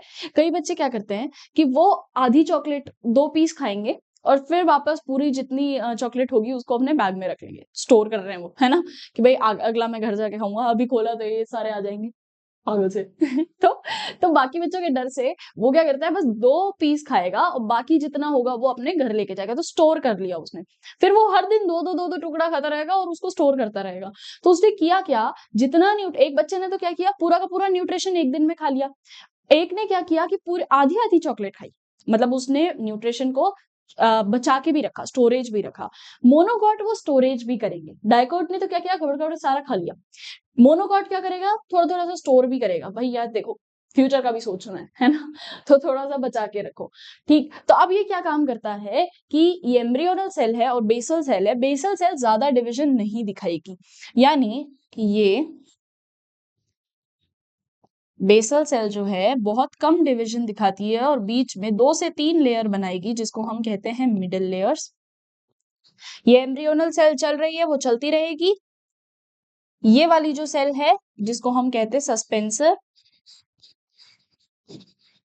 पर ये सस्पेंसर बेटा, ये सस्पेंसर मोनोकॉट्स के अंदर बहुत ज्यादा रिड्यूस इन साइज होता है। डाइकॉट में मैंने 3-4 लेयर बना दी थी सस्पेंसर की, बहुत पतली और बहुत लंबी सी गर्दन थी, इसमें गर्दन छोटी सी होती है, ठीक है। इसको ज्यादा अंदर जाना ही नहीं है। क्यों नहीं जाना है, क्योंकि ये इतना बहुत कम अंदर जाएगा और ये इतना नरिशमेंट स्टोर कर लेगा। तो इतना जो हिस्सा है इसका, ये वो स्टोर कर लेगा और इतना हिस्सा जो होगा वो बाकी का, ये वो कंज्यूम कर लेगा। क्लियर है। तो इसको कंजप्शन के लिए बहुत छोटी सी गर्दन की जरूरत है, छोटी सी सीडी की जरूरत है, क्योंकि इसको बहुत लिमिटेड हाइट तक पहुंचना है। अब ये क्या होता है इसके अंदर, आगे का डिवीजन देखो। ऊपर वाला सेल वापस डिवीजन करेगा, वापस ट्रांसवर्स वर्टिकल डिवाइड करता है। पर अब हमें उतना नहीं जानना, हमें इतना जानना है कि सेम तरीके का डिवीजन है। जो मैंने चीजें हार्ट शेप और ये शेप वो शेप ये सारी इसमें बनाई, सारा मेच्योर तक हम पहुंच गए, ये सारा सेम चलेगा। पर अब यहाँ क्या होता है, मोनोकॉट के अंदर ना, क्योंकि यहाँ 2 कॉटिलिडन्स है, तो दोनों कॉटिलिडन्स में इक्वल नरिशमेंट जाएगा डाइकॉट के हिसाब से। तो मोनोकॉट क्या करता है, एक में सारा नरिशमेंट डाल देता है, यानी 2 कॉटिलिडन्स बने थे, पर मोनोकॉट ने क्या किया, पहले का सारा नरिशमेंट लेके दूसरे वाले में डाल दिया। तो इसका सिर्फ एक ही कॉटिलिडन होता है जिसमें नरिशमेंट है, दूसरा कॉटिलिडन इसका बहुत ज्यादा रिड्यूस हो जाता है साइज में। समझना बात। हुआ क्या, 2 कॉटिलिडन थे, आराम से नरिशमेंट ले सकते थे, 2 कॉटिलिडन थे, आराम से नरिशमेंट ले सकते थे। पहले कॉटिलिडन ने क्या किया, अपना सारा का सारा नरिशमेंट दूसरे वाले को दे दिया, ठीक है। तो ये क्या हो गया, एकदम रिड्यूस इन साइज। और पहला वाला क्या हो गया, एक्स्ट्रा लार्ज। तो ये क्या करता है, इसको एज अ प्रोटेक्टिव शील्ड बना देता है। तो है तो ये पूरा का पूरा एम्ब्रियो ही, पर इसने अपना सारा नरिशमेंट इसको दे दिया और ये बड़ा होके एम्ब्रियो, ये जो कॉटिलिडन है ये इकलौता कॉटिलिडन है जो ग्रो होगा, और ये as a cover as a shield इसके ऊपर आ जाता है, ठीक है। और ऐसे स्ट्रक्चर को हम कहते हैं मोनोकॉट। अब ड्रॉ करते हैं इसको, ठीक है। क्या किया हमने कि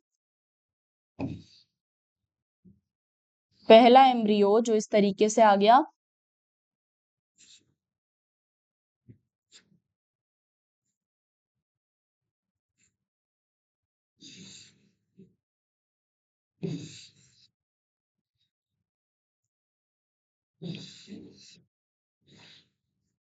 चलो, अब इसको देखो।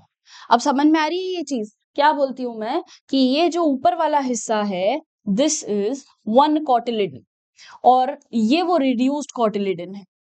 इसने अपना सारा नरिशमेंट इस कॉटिलिडन को दे दिया, और इसको हम बोलते हैं स्क्यूटेलम।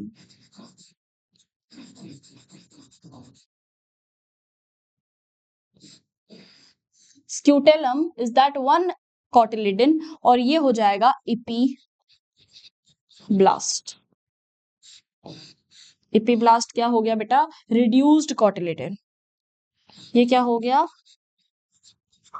Reduced cotyledon. तो मुझे एक जरा सा तिनका बस एक प्रोट्यूड दिखेगा कि भाई ये वाला भी कॉटिलिडन हुआ करता था, पर इसने अपना सारा खाना इसको दे दिया, तो अब ये थोड़ा सा एक हिस्सा दिखेगा मुझे, इसके अलावा कुछ नहीं। स्क्यूटेलम क्या है? इकलौता वन, ओनली वन कॉटिलिडन। और ये प्रोटेक्टिव शील्ड की तरह भी काम करता है, तो एक्ट एज प्रोटेक्टिव शील्ड। भाई बचा के भी रख रहा है ये, है ना? दूसरी जितनी सेल्स हैं अभी अपन मार्किंग करेंगे, उनको बचा के भी रख रहा है। अब कौन सी सेल्स को बचा के रख रहा है ये भी देख लो। तो जब ये सीड जर्मिनेट करेगा, क्योंकि एट द एंड ये सारी चीजें ओव्यूल के अंदर है, और ओव्यूल हमारा सीड में टर्मिनेट होगा, तो सीड जो है वो मेच्योर होगा, है ना? तो अब सीड जब मेच्योर होगा तो इसके ऊपर वाली लेयर जो होती है, ऊपर वाला जो हिस्सा है, ये वाला रीजन प्लिम्यूल बनाता है। प्लिम्यूल इज फ्यूचर शूट। और उस फ्यूचर शूट को प्रोटेक्शन भी चाहिए, तो उसके लिए प्रोटेक्शन के लिए हमारे पास ऊपर एक लेयर होती है जिसको हम कहते हैं कोलियोपिटाइल।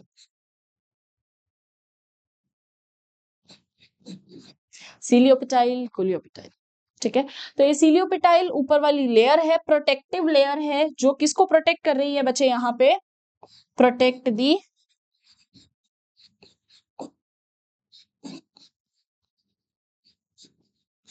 प्लिम्यूल। प्रोटेक्ट दी प्लिम्यूल, प्लिम्यूल दिख गया ना? Protect the plumule. दूसरा आता है हमारे पास नीचे वाला रीजन की, अगर मैं बात करूं तो ये वाला रीजन बनाएगा रूट। ओ रेडिकल, पहले रेडिकल लिखते हैं। रेडिकल डेवलप होगा इन फ्यूचर रूट। अब रूट को भी प्रोटेक्शन चाहिए, तो इसके पास पहली लेयर जो होती है वो तो होती है रूट कैप।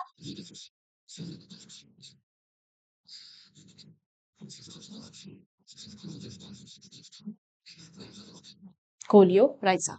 सो कोलियोराइजा बेसिकली क्या है? कोलियोराइजा और सीलियोपेटाइल, वो सीलियोपेटाइल जो है वो प्लिम्यूल को प्रोटेक्ट कर रहा है, कोलियोराइजा जो है ये प्रोटेक्ट करेगा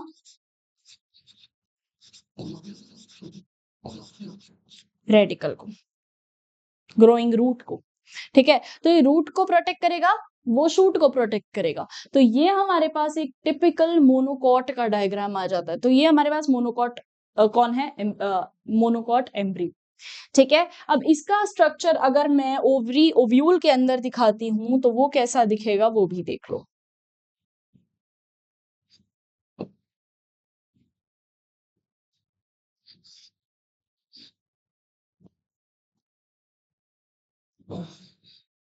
ये एम्ब्रियो सैक, एक सेकेंड,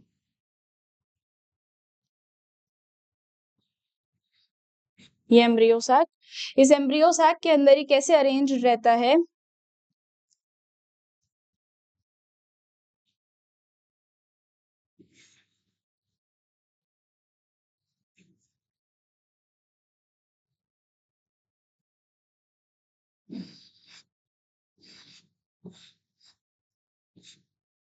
ऐसे अरेंज रहता है। अब समझ में आ रहा है ऐसे कैसे अरेंज रह रहा है ये किस तरीके से अरेंजमेंट है? रुको,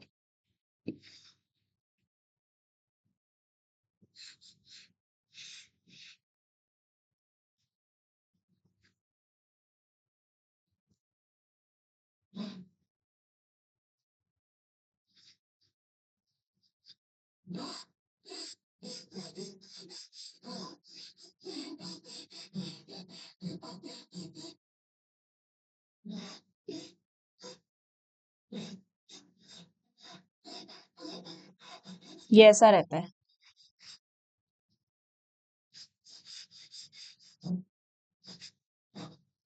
देखिए कुछ इस तरीके का स्ट्रक्चर रहता है।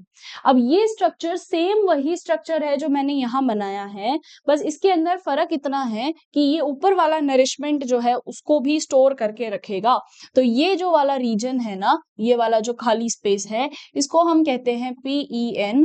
तो इसमें स्टोर्ड PEN रहता है। ये वाला जो रीजन है, दिस इज योर स्क्यूटेलम। और ये नीचे वाले जितने रीजन हैं ये हमने अभी सारे बना लिए हैं। एपिब्लास्ट, कोलियोराइजा, ये प्लिम्यूल वाला रीजन रहेगा और ये रेडिकल वाला रीजन रहेगा। ठीक है, तो अब आपके पास ये जो ऊपर PEN बचा है, इस पे स्टोर्ड नरिशमेंट है। तो आपके पास मोनोकॉट्स के अंदर डाइकॉट ने क्या किया, अपनी पूरी चॉकलेट एक साथ खा ली। मोनोकॉट ने क्या किया, अपनी चॉकलेट को रिजर्व रख लिया, तो एक स्टोरेज रख लिया। तो मोनोकॉट में हमको ये दिखता है कि PEN जो होगा वो रिजर्व्ड भी रहता है, रिजर्व्ड फूड मटेरियल रहता है। ठीक है, चलो एनसीईआरटी का डायग्राम देखते हैं। कुछ इस तरीके का डायग्राम देखो। अब यहाँ क्या है, ये डाइकोटिलेडनस एम्ब्रियो, ठीक है, और ये मोनोकॉट, ये मोनोकॉट। ठीक है, अब मोनोकॉट के अंदर देखो क्या चीज है, ये PEN वाला रीजन है और ये पूरा आपके पास आ जाएगा कॉटिलेडनस रीजन, जिसमें ये वाला जो है structure, this is called scutellum. ये वाला जो रीजन है, दिस इज स्क्यूटेलम, है ना। और ये वाला प्लिम्यूल, रेडिकल, सिलियोपेटाइल, रेडिकल, कोलियोराइजा, ये सारी चीजें जो अभी अपन ने पढ़ ली। क्लियर है ये चीज? तो ये समझ में आया किस तरीके से ऐसा अरेंजमेंट रहता है। इसी के साथ इसके ऊपर एक एक्स्ट्रा लेयर रहती है of protection as well as of nourishment. क्या नाम होता है उसका, नाम ही नहीं लिखा, aleurone layer.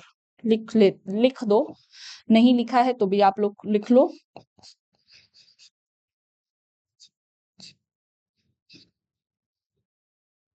Aleurone layer, aleurone layer क्या होता है बेटा, ये लेयर, ये लेयर एक्चुअल में प्रोटीन की बनी होती है।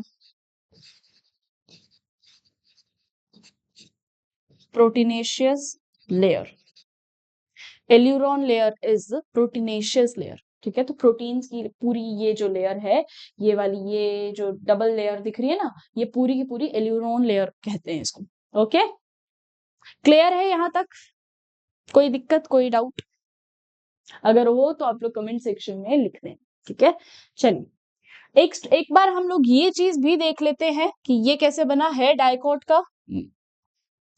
डाइकोट का ही एग्जाम्पल है ये, पर एक बार डाइकोट का मैं सीड का व्यू दिखा दूंगी, पर मैं सोच रही हूँ सीड के साथ दिखाऊं, पहले एक बार सीड को समझ लो। चलिए अब इसका अगला देखते हैं तो क्या आता है हमारे पास। सबसे पहले अपन एंडोस्पर्म को भी एक बार पढ़ लेते हैं।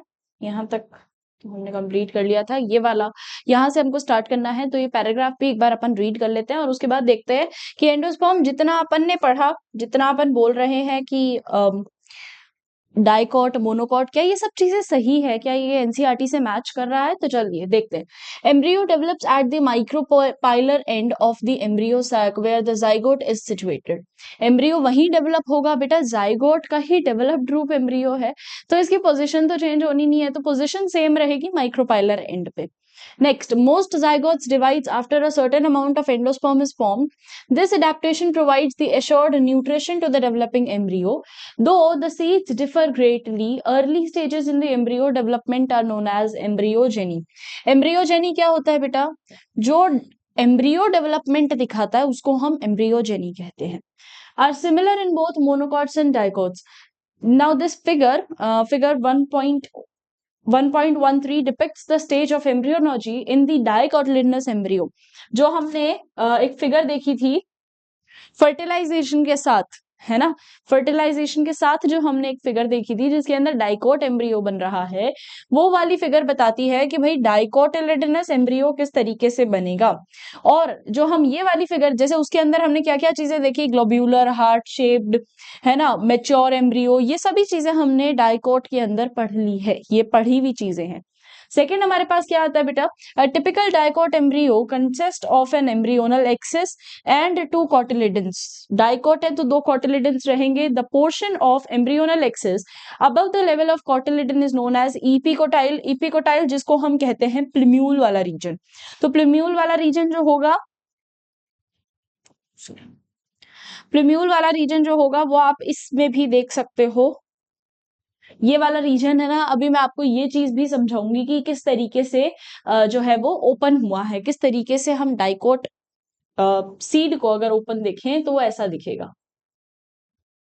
चलिए अगला, the cylindrical portion of the cylindrical portion below the cotyledon is known as hypocotyl. Hypocotyl word use होता है फॉर द लोअर एंड और the radicle part, the root tip. The root tip is covered with the root cap. ये सभी चीजें बेटा अपन बना चुके हैं, है ना। नेक्स्ट, एम्ब्रियो ऑफ मोनोकॉटिलेडन्स की अगर हम बात कर दें तो मोनोकॉट्स के अंदर क्या आ जाता है, the process only one cotyledon, they possess only one cotyledon, सिर्फ एक ही कॉटिलेडन है इनके पास। In the grass family the cotyledon is called scutellum. Very important, और क्वेश्चन आता ही है ये वाला region, this is scutellum.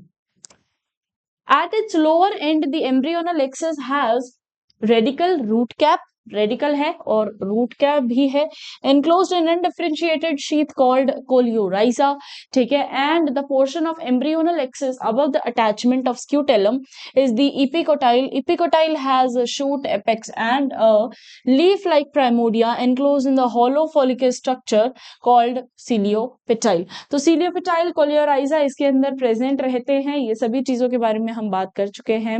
Epiblast मतलब होता है, इपिकोटाइल या इपीब्लास्ट मतलब होता है प्लिम्यूल वाला रीजन के डेवलपमेंट, और हाइपोकोटाइल मतलब हो जाएगा रेडिकल वाले रूट का डेवलपमेंट, ठीक है। चलिए अगला, नाउ ओके, ये अलग अलग पार्ट ऑफ एम्ब्रियो की बात करेगा। ये हमने ऑलरेडी पढ़ लिया है ना। एक बार इसे वापस रीड करते हैं अब। इन angiosperm the seeds final product of sexual reproduction of sexual reproduction is, seed क्या है बेटा, फाइनल प्रोडक्ट है सेक्सुअल रिप्रोडक्शन के अंदर, कि भाई इसके बाद और कुछ भी चीज नहीं है, पोस्ट फर्टिलाइजेशनल इवेंट में आता है। क्या क्या चीजें आती है इसमें, सीड कोट आएगा, कॉटिलेडन आएंगे, एम्ब्रियोनल एक्सिस आएंगी, और द कॉटिलेडन जो है वो दो तरीके का हो सकता है, डाइकोट और मोनोकोट। कॉटिलेडन जो होगा, कई सीड्स के अंदर कुछ स्टोरेज रहता है फूड रिजर्व का, जिनको हम नॉन एल्ब्यूमिनस या एक्स एल्ब्यूमिनस सीड्स के नाम से भी उसको जानते हैं। अगर स्टोरेज नहीं रहा तो वो एक्स एल्ब्यूमिनस हो जाएगा, अगर स्टोरेज रहा तो वो एल्ब्यूमिनस हो जाएगा। ये चीज मैं ऑलरेडी पहले भी बता चुकी हूँ, मैंने स्लाइड को कॉपी करके एक बार दोबारा भी मैं बता रही हूँ। Non albuminous seeds have no residual endosperm, कोई रेजिडुअल एंडोस्पर्म नहीं है, as it is completely consumed during the embryonal development. पूरा का पूरा खा लिया जाता है बाय द एम्ब्रियो। सारा नरिशमेंट, सारा एंडोप्लाज्म पहले ही खत्म कर जाता है, एंडोस्पर्म पूरा खत्म कर जाएगा, डेवलपिंग एम्ब्रियो ही, ठीक है। और फिर जो है कई बार ऐसा होता है कि कई के अंदर, जैसे अगर मैं एल्ब्यूमिनस सीड्स की बात करूं तो इनके अंदर क्या होता है बेटा, इट्स नॉट कंप्लीटली यूज्ड, पूरा का पूरा कंप्लीटली यूज नहीं करता, कुछ पोर्शन उसका बचा रह जाएगा ड्यूरिंग द डेवलपमेंट।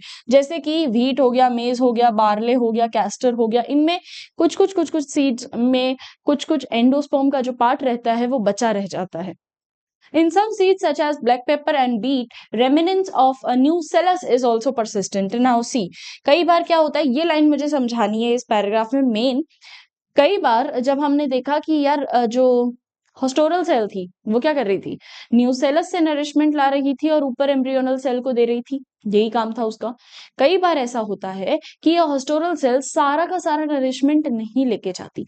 इसका मतलब कि कई बार कुछ नरिशमेंट जो है वो रह जाता है, जो न्यूसेलस है उसमें कुछ नरिशमेंट रह जाता है, बाकी रह जाता है, ठीक है, जिसको हम, this persistent nucellus is the perisperm, इसको हम क्या बोलते हैं बेटा जी, पेरिस्पर्म। तो जो परसिस्टेंट न्यूक्लियस है, कि सारा का सारा न्यूक्लियस अगर न्यूसेलस अगर नहीं यूज कर पाई पूरी सेल, जाइगोट, डेवलपिंग जाइगोट अगर सारा का सारा न्यूसेलस नहीं यूज कर पाता तो कई बार न्यूसेलस भी बच जाता है, ठीक है। अगेन न्यूसेलस इज न्यूट्रिटिव, तो अगर बच गया तो कोई दिक्कत वाली बात नहीं। तो न्यूसेलस अगर बच जाता है तो इसको हम बोलेंगे पेरिस्पर्म, ठीक है। इसको क्या बोला जाएगा बेटा जी, पेरिस्पर्म, ओके। चल अगला बढ़ते हैं, नेक्स्ट आता है the integuments of ovule harden as a tough protective covering. अब अगर मैं ओव्यूल की बात करूं, if I draw a ovule, तो ओव्यूल के जो इंटेग्यूमेंट वाला रीजन है, ये रीजन तो किस में डेवलप हो जाएगा बेटा, ये इंटेग्यूमेंट वाला जो रीजन है ये डेवलप हो जाता है इंटेग्यूमेंट।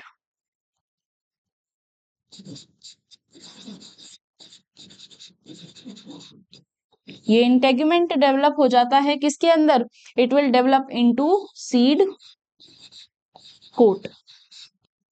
भाई जब तुम एक आम की गुठली देखते हो ना कभी, मतलब I used to be very curious child, but अगर कोई बच्चे हो ऐसे क्यूरियोसिटी से भरे हुए, तो वो ये चीज कर सकते हैं कि आप है ना एक बार उसको, जैसे आम आम वाला जो पल्पी रीजन जिसको हम लोग खाते हैं, वो वाला जो रीजन होता है वो तो ओवरी हो गया, ठीक है, फ्रूट जो बना, उसके अंदर आती गुठली। वो गुठली एक्चुअल में जिसको हम सीड बोलते हैं, तो वो सीड का कोट है बच्चे। मेन जो उसके अंदर एम्ब्रियो है या मेन जो उसके अंदर जाइगोट है वो उस गुठली के भी अंदर है। तो गुठली बेसिकली काम क्या कर रही है, वो जो व्हाइट वाला पार्ट होता है ना, हार्ड कवरिंग होती है, वो काम क्या कर रहा है, वो प्रोटेक्शन कर रहा है अंदर जो एम्ब्रियो है उसकी। ठीक है, कभी अगर उसको शेक किया हो तो उसमें से साउंड भी आती है। तो वो चीज क्या कर रही है, बेसिकली बाहर एक प्रोटेक्टिव कवरिंग है। तो प्रोटेक्टिव कवरिंग कौन है अपने पास, इंटेग्यूमेंट। इंटेग्यूमेंट किस में डेवलप हो जाएगा, सीड कोट में। ठीक है, इंटेग्यूमेंट डेवलप हो जाएगा सीड कोट में। अब अगर मैं बात करूं, ये क्या था हमारे पास, ये पूरी एम्ब्रियोनल एम्ब्रियो सैक थी, कोई दिक्कत नहीं है, ये अभी भी एम्ब्रियो सैक है। ठीक है, तो एम्ब्रियो सैक है, एम्ब्रियो सैक के अंदर एम्ब्रियो है ना, यहाँ पे अब कोई भी एम्ब्रियो हो सकता है भाई। मैं अगर मोनोकॉट बनाना चाहूँ, मोनोकॉट हो सकता है, डाइकॉट लो तो डाइकॉट हो सकता है, कोई भी हो सकता है, पर ये इसके अंदर एम्ब्रियो प्रेजेंट रहेगा, एम्ब्रियो सैक के अंदर एम्ब्रियो प्रेजेंट रहता है ना। और उसी एम्ब्रियो को कवर करता हुआ अपने पास आ जाता है integument, that is seed coat. चलिए, तब ये यही बोलता है the integuments of the ovule hardens and forms the hard tough protective seed coat. The micropyle remains small pore in the seed coat. This facilitate the entry of oxygen and water during the seed germination. छोटा सा जो micropylar and है, ये वाला जो micropyle and है, this is called micropylar and. ये micropyle क्या काम करता है बेटा, जब सीड के ऊपर एक छोटा सा होल ओपनिंग रहता है ये माइक्रोपाइल का, और माइक्रोपाइल के थ्रू जो है ये ऑक्सीजन और बाकी सारी एयर, ताकि भाई सफोकेट होके वो हमारा सीड रप्चर ना हो जाए, तो उसमें प्रॉपर एयर का मेंटेनेंस करने का काम जो है वो माइक्रोपाइल करता है। Okay, as per the seed mature, the water content is reduced and the seed become relatively dry. The general metabolic activity of the embryo slow down. The embryo may enter the state of inactivity called dormancy. Dormancy क्या होता है, dormancy होता है कि कई बार तुम देखते हो कि हमने ना बीज तो बोया था, सीड सो किया था, पर तब भी है ना प्लांट नहीं आया। क्यों, ऐसा क्यों हो जाता है, ऐसा इसीलिए हो जाता है बेटा, क्योंकि कई बार जब हम सीड सो कर देते हैं पर प्लांट जो है वो अभी तक रेडी नहीं है जर्मिनेट होने के लिए। जर्मिनेट मतलब तुम जैसे एक सीड सो करोगे उसके अंदर से एक लीफ पोर्शन निकलेगा, एक रूट पोर्शन निकलेगा, है ना। कभी भी अगर तुमने सीड देखा हो, if I talk of any kind of seed, तो वो सीड जो है ना, जब तुम सॉइल के अंदर ऐसा, तो इसके ऊपर से दो पोर्शन निकलते हैं, एक तो ये लीफ वाला रीजन, छोटा छोटा सा लीफलेट निकलता है पहले, और एक जो होगा वो ये शूट वाला रीजन, रूट एक शूट, ये ऐसे सीड जर्मिनेट होता है। तो ये सीड कर क्या रहा है, इसको जर्मिनेशन में स्पेसिफिक टेम्परेचर चाहिए, इसको जर्मिनेशन में specific pH, temperature, climate, weather, हर चीज देखना होता है। ठीक है, ये ऐसे ही नहीं कभी भी आप बोलो तभी ये एक बीज उग जाएगा, ऐसा नहीं होता। तो इसीलिए क्या नेसेसरी है कि इसका जो प्रॉपर ऑप्टिमम टेम्परेचर, क्लाइमेट जो इसको रिक्वायर्ड है वो इसको मिलता रहे। अगर वो इसको नहीं मिलता तो उस टाइम पे सीड क्या होता है, अब आपने तो सो कर दिया, आपके हिसाब से तो सीड उग जाना चाहिए, प्लांट दिखना चाहिए मुझे, पर वो चीज नहीं होगी। क्यों नहीं होगी? क्योंकि उसको करेक्ट टेम्परेचर प्रेशर नहीं मिला हुआ है ना। उस टाइम पे सीड क्या करता है, डोरमेसी के पीरियड में चला जाता है। डोरमेंसी मतलब ये होता है कि जब तक उसको फेवरेबल कंडीशंस नहीं मिलती, वो वहां पे बैठा रहेगा, गुस्सा हुआ हो फूफा जी सा, ठीक है। फिर तुम फूफा जी को मनाने जाओगे कि अरे यार फूफा जी, आपके बगैर तो पार्टी बिल्कुल सूखी सूखी लग रही है, आप ही आओ। तब फिर फूफा जी आएंगे कि ठीक है भाई, अब मेरी इंपॉर्टेंस का पता लगा तुमको। तो जब तक कंडीशन सही नहीं होगी, तो तब तक वो बैठा रहेगा। सिंगल बैठा है, उसको कोई दिक्कत नहीं है, वो अपना चुपचाप शांति से बैठा रहेगा, कुछ भी जर्मिनेशन ही नहीं दिखाएगा। फिर उसके बाद क्या किया तुमने, कंडीशन ठीक कर दी, है ना, तुमने इन्वायरमेंटल कंडीशन बढ़िया कर दी। अब क्या होगा, जैसे इन्वायरमेंटल कंडीशन बढ़िया हुई, सीड जर्मिनेट होने लग जाएगा। So dormancy, it's favourable conditions are, if the favourable conditions are available, then adequate moisture हो गया, ऑक्सीजन हो गई, सूटेबल टेम्परेचर हो गया, तब वो क्या करने लग जाते हैं, वापस जर्मिनेट करने लग जाते हैं, है ना। तो ये जो हमारा सीड है प्यारा सा, इसको जर्मिनेट करने का इकलौता तरीका है कि भाई इसको फेवरेबल टेम्परेचर दे दो, सूटेबल क्लाइमेट दे दो, वेदर दे दो, ये अपने आप उग जाएगा। ठीक है, चलो अगला। हाँ okay, an ovule mature into seeds and ovary develops into fruit. अब ओव्यूल का भी हमने पूरा पढ़ लिया है, सीड। अब बात करेंगे हम फ्रूट की। अब फ्रूट हमारे पास कितने तरीके के होते हैं, क्या होते हैं, जल्दी से देख लो।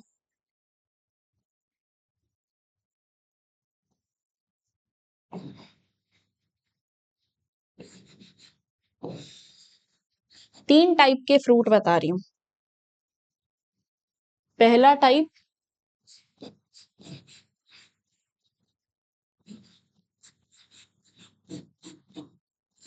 True fruit,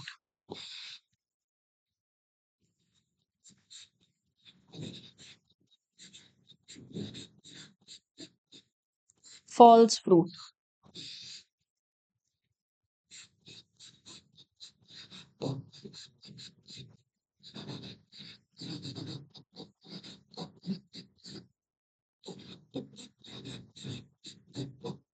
parthenocarpic fruit.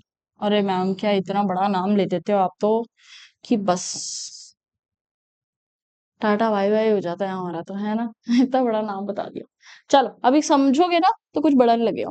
पहला आता है ट्रू फ्रूट। ट्रू फ्रूट, सच्चाई, ट्रुथ डेयर, इसकी बात हो रही है नहीं। देखो, हो क्या रहा है कि हमने हमेशा से ये चीज पढ़ी है कि भाई अगर, तो पोस्ट फर्टिलाइजेशन में बात कर रही हूं, तो पोस्ट फर्टिलाइजेशन के अंदर फ्रूट हमेशा ओवरी वॉल बनेगी। ये इसका नियम होना चाहिए कि ओवरी है तो ओवरी फ्रूट में डेवलप हो जाएगी, है ना।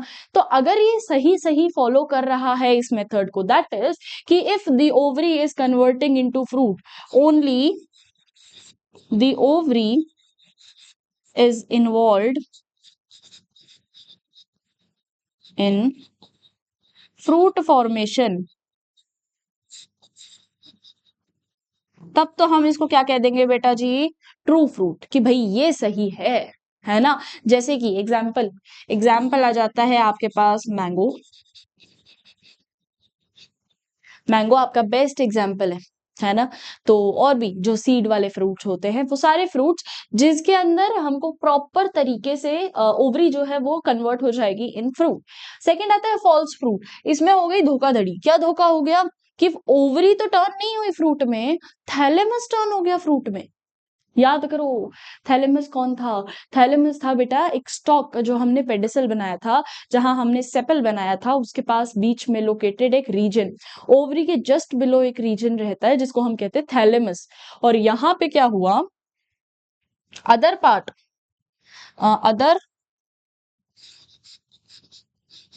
Floral part are involve in formation of fruit. भाई कोई अपने ही फ्लोरल पार्ट काम आ रहे हैं, एक्सेप्ट ओवरी,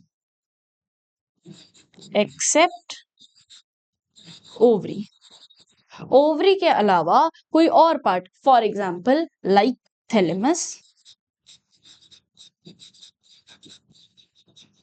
तो थैलेमस क्या काम कर रहा है, वो फ्रूट बना देता है वो फ्रूट बनाया, वो कहता है कि भाई ओवरी तुम आराम करो, मैं बनाता हूँ फ्रूट, अब देखना क्वालिटी आएगी।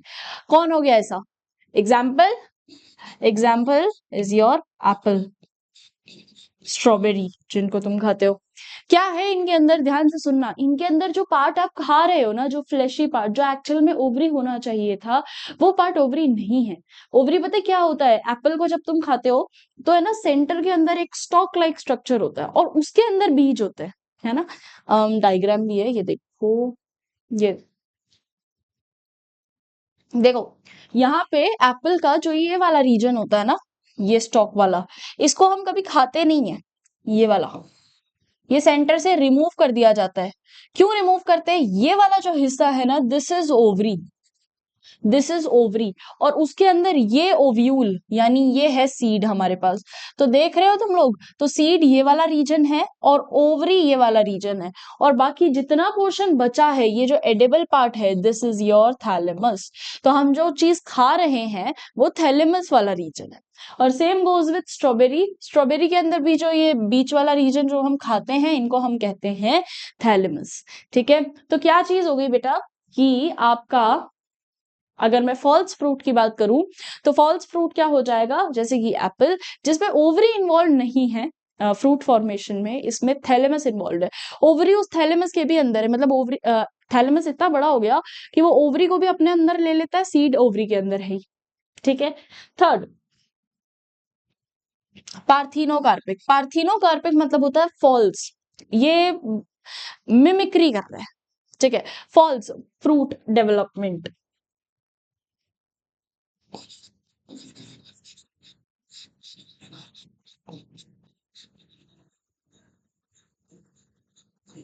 यानी फ्रूट विदाउट सीड। भाई बिना सीड के तुमने फ्रूट बना दिया, सीडलेस फ्रूट्स जिनको हम कहते हैं।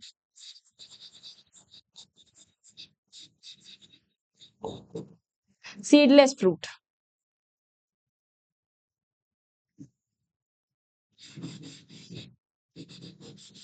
जी, सीडलेस फ्रूट है। ठीक है, एग्जाम्पल, एग्जाम्पल कौन आ गया अपने पास, अपना बनाना, बनाना इसका बेस्ट एग्जाम्पल है। बनाना के अंदर ना सीड्स नहीं होते, है ना, वो जो छोटा छोटा व्हाइट व्हाइट, मतलब डेवलप्ड नहीं होते, वो बेसिकली विदाउट सीड डेवलपमेंट के बन सकता है।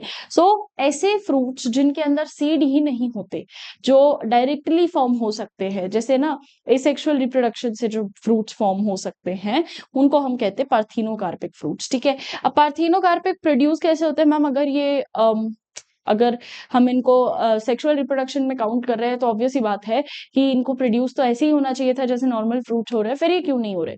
ये बच्चे ऑप्टेन ऐसे होते हैं कि कई बार हम लोग इनको ऑप्टेन कर सकते हैं by giving a specific temperature and conditions.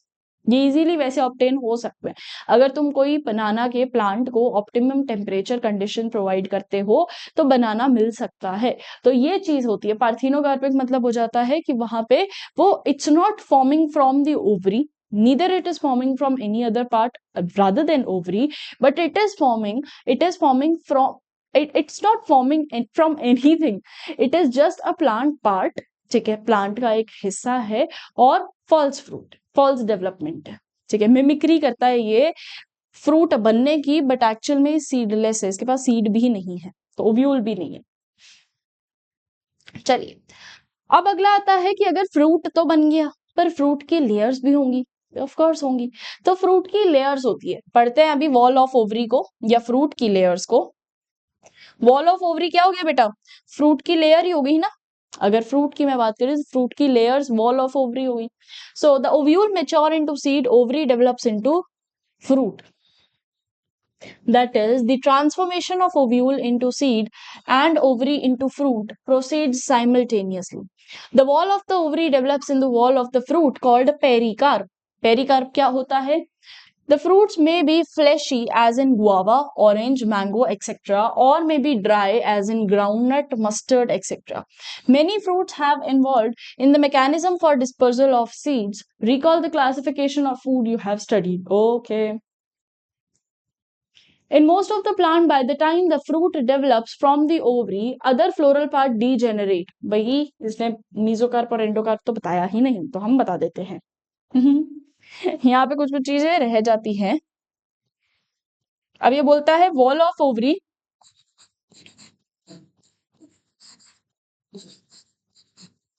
जिसको हम कह रहे हैं पेरिकार्प।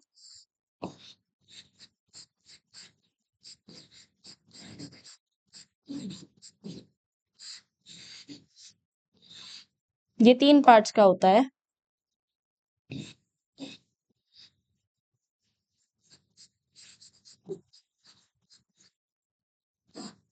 इपिकार्प, मीजोकार्प,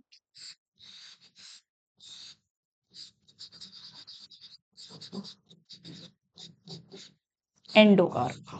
सो नाम इपिकार्प, नाम बता रहा है आउटर मोस्ट। इपिकार्प क्या हो जाएगा बेटा? Outer most layer. मीजोकार्प क्या हो जाएगा? Middle fleshy edible layer. और एंडोकार्प क्या हो जाएगा? हार्ड स्टोनी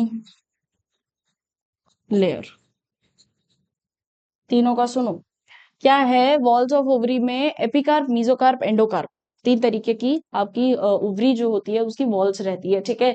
तो एपिकार्प सबसे बाहर वाला छिलका जो हम कहते हैं ना, फ्रूट का छिलका, तो वो हो गया एपिकार्प। फिर उसके बाद आ जाओ मैंगो को लो तुम, दिमाग में मैंगो आ जाना चाहिए फ्रूट की बात में, है ना। तो एपिकार्प हो गया मैंगो का छिलका। फिर उसके बाद आ जाता है मीजोकार्प, जो मिडल फ्लैशी रीजन, जिसको आप बड़े ही चाव से खाते हो, वो हो गया। और तीसरा आता है एंडोकार्प, जो गुठली वाला रीजन है, ठीक है। तो सीड कोट, और सीड कोट के बड़े ही ऊपर एक बहुत पतली सी कवरिंग होती है, जिसको हम एंडोकार्प बोलते हैं। सबसे इनवर्ड, सबसे इनर मोस्ट लेयर होती है एंडोकार्प। और उसके बाद आ जाता है सीड कोट, ठीक है। तो ये चीजें, ये तीनों ही लेयर्स होती है, और इनको साथ में हम बोलते हैं पेरिकार्प। ओके, सो पेरिकार्प 3 पार्ट्स में डिवाइडेड रहती है। चलिए, तो यहाँ पेरिकार्प के बारे में बता दिया है। पेरिकार्प जो होगा वो ओवरी फ्रूट वॉल है बेसिकली, या ओवरी वॉल है ना। फ्रूट वॉल बोल लो, ओवरी वॉल बोल लो, दोनों बात ही सेम है। चलिए अगला बढ़ते हैं। In most of the plants, by the time fruit develops from ovary, the other floral part degenerates and fall off. जैसे जैसे ओवरी जो है वो फ्रूट में डेवलप करेगी, ओव्यूल सीड में डेवलप करेगा, बाकी प्लांट पार्ट्स डिजेनरेट हो जाएंगे, खत्म हो जाएंगे। However, in a few species such as apple, strawberry, cashew nut, etc., the thalamus also contribute in the formation of fruit. जहां पे फ्रूट फॉर्मेशन में थैलेमस का काम आ जाए, अदर पार्ट देन ओवरी, तो उसको हम कहते हैं false. Most of the fruits develop from the ovary, only from the ovary, and are called true fruit. Although in most of the other species, fruits are the result of fertilization. There are few species in which fruit develop without fertilization. Fruit तो develop हो रहा है पर बिना fertilisation के। Such fruits are called parthenocarpic fruit. Banana is one of the such example. Parthenocarpy can be induced through the application of growth hormones. Growth hormones के कारण जो है आप एक पार्थिनोकार्पिक फ्लावर बना सकते हो। And such flowers are seedless, seedless flowers होते हैं, सीडलेस फ्रूट्स होते हैं, ठीक है। सीडलेस फ्रूट्स होते हैं। और ये फ्रूट कैसे बनाए जा सकते हैं? By giving growth hormones, by providing growth hormones, and by giving and providing specific temperature and optimum conditions, ठीक है। चलें आगे, next. Okay, seed offer several advantages to angiosperm. अब फायदे क्या क्या हैं ये देख लो। Firstly, since reproductive process such as pollination and fertilization are independent of water.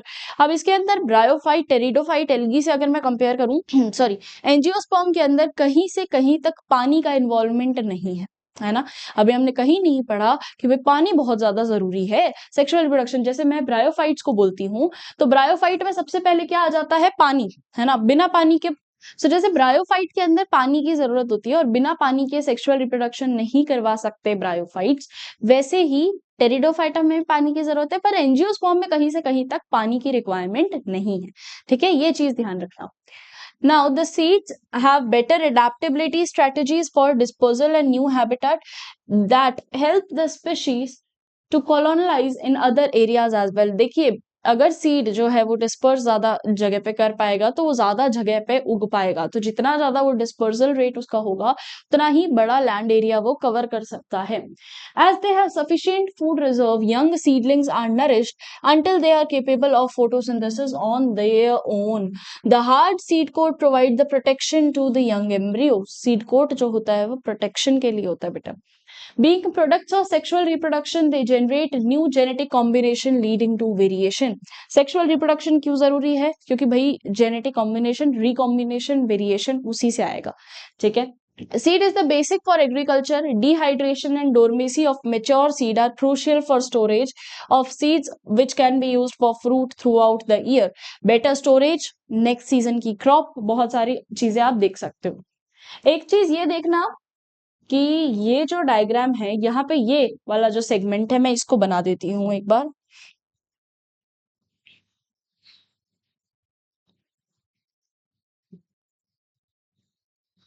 जब डाइकोट को हम पढ़ते हैं तो आप में से काफी बच्चों को याद होगी ये चीज, जिनको नहीं याद है तो एक बार ये याद कर लेना, कई बार आ जाता है क्योंकि.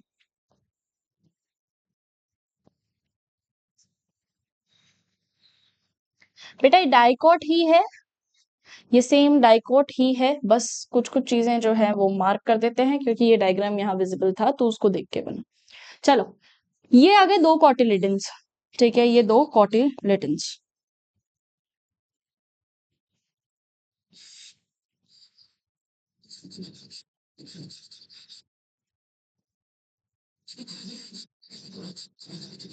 ये कॉटिलिडन्स. ये वाला जो अपर वाला रीजन है ये डेवलप होगा बेटा प्लिम्यूल में, है ना. ये ऑलरेडी मैं डिस्कस कर चुकी हूँ, बस ये डायग्राम के थ्रू बता रही हूँ. ये वाला जो रीजन है ये होगा सीड कोट में, और ये वाला जो रीजन है ये डेवलप होगा टू दी रेडिकल पोर्शन, यानी आपका रूट में. ठीक है, तो एक पोर्शन रूट में डेवलप हो रहा है, एक पोर्शन शूट में डेवलप हो रहा है. और अगर मैं सीड कोट का भी नाम दूं तो जैसे आउटर लेयर है ना, इस सीड कोट ही है दोनों ही, है ना. ये येलो वाला भी सीड कोट है, ये वाला भी सीड कोट है, ये वाला भी सीड कोट है, पर अब अलग अलग नाम भी तो होंगे इनके. तो इनके नाम क्या होते हैं बेटा? अब आउटर मोस्ट लेयर का नाम होता है टेस्टा और इनर वाली का नाम होगा टेगमेंट. आउटर मोस्ट है टेस्टा, इनर है टेगमेंट. ठीक है, तो टेस्टा और टेगमेंट इनके नाम है, सीड कोट ही है दोनों ही. बीच में आ गया आपके पास कोटिलेडन. तो इस तरीके का डाइकोट अगर मैं उसको देखूं सीड को तो वो ऐसा स्ट्रक्चर मुझे दिखाता है. ठीक है, सीड के साथ ही इसको लिंक करिएगा. चलिए अगला. Okay, so how long do the seeds still remain alive? यार देखो, अब सीड का ना एक स्पेसिफिक पीरियड होता है कि वो कितने टाइम तक जिंदा रह सकते हैं.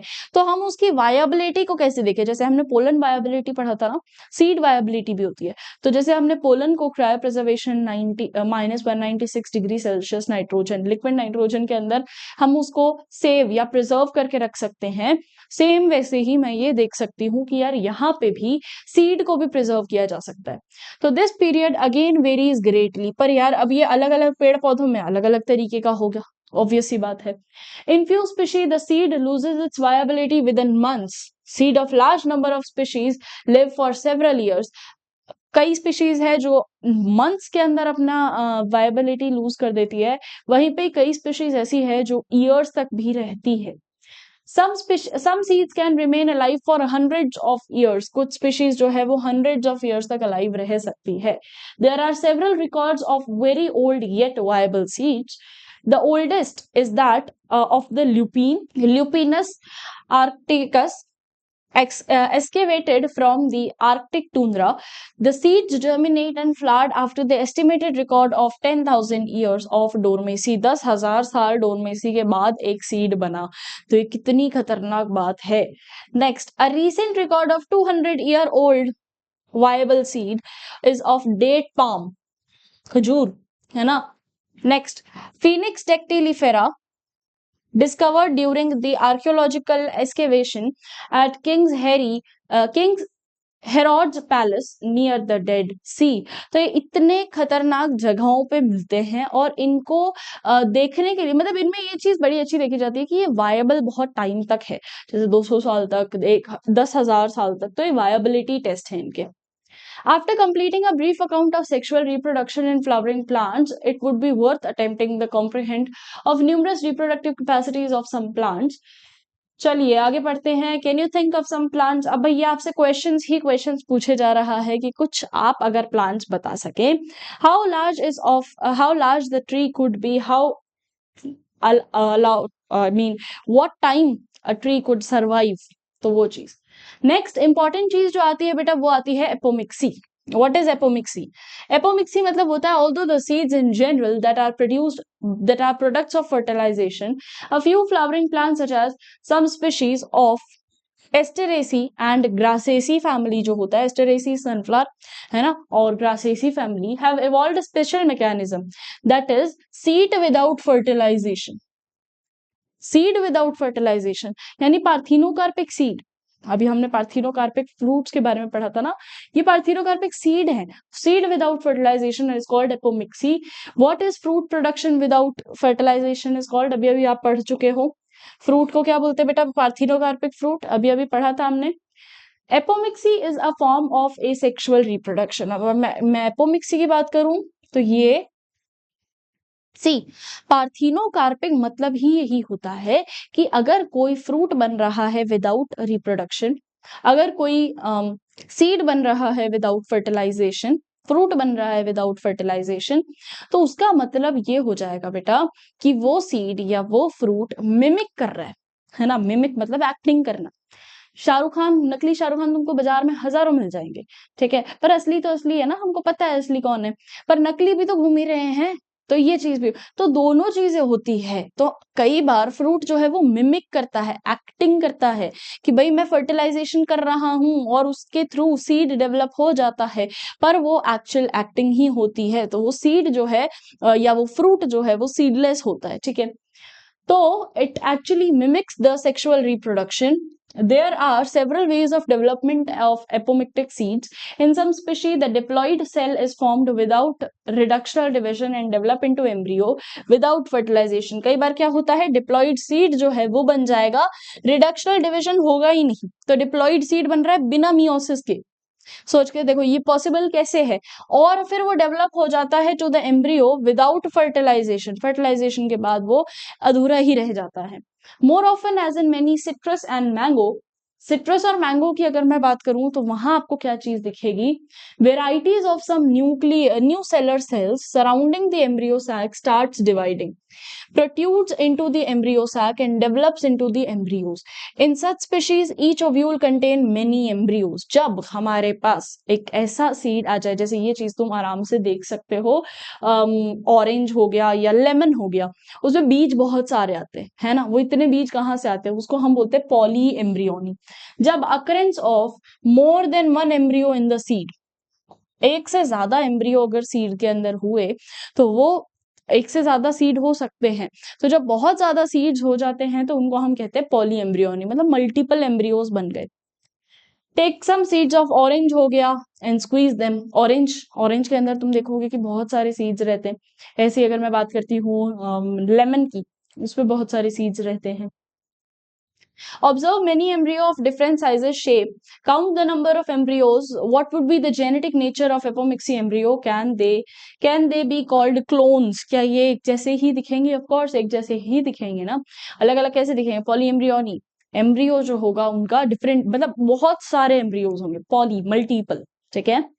Hybrid variety of several of our food and vegetable crops are being extensively cultivated.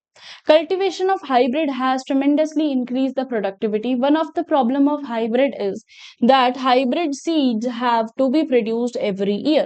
If the seeds are collected from hybrids and are sown, the plants in the progeny will segregate, do not maintain the hybrid character.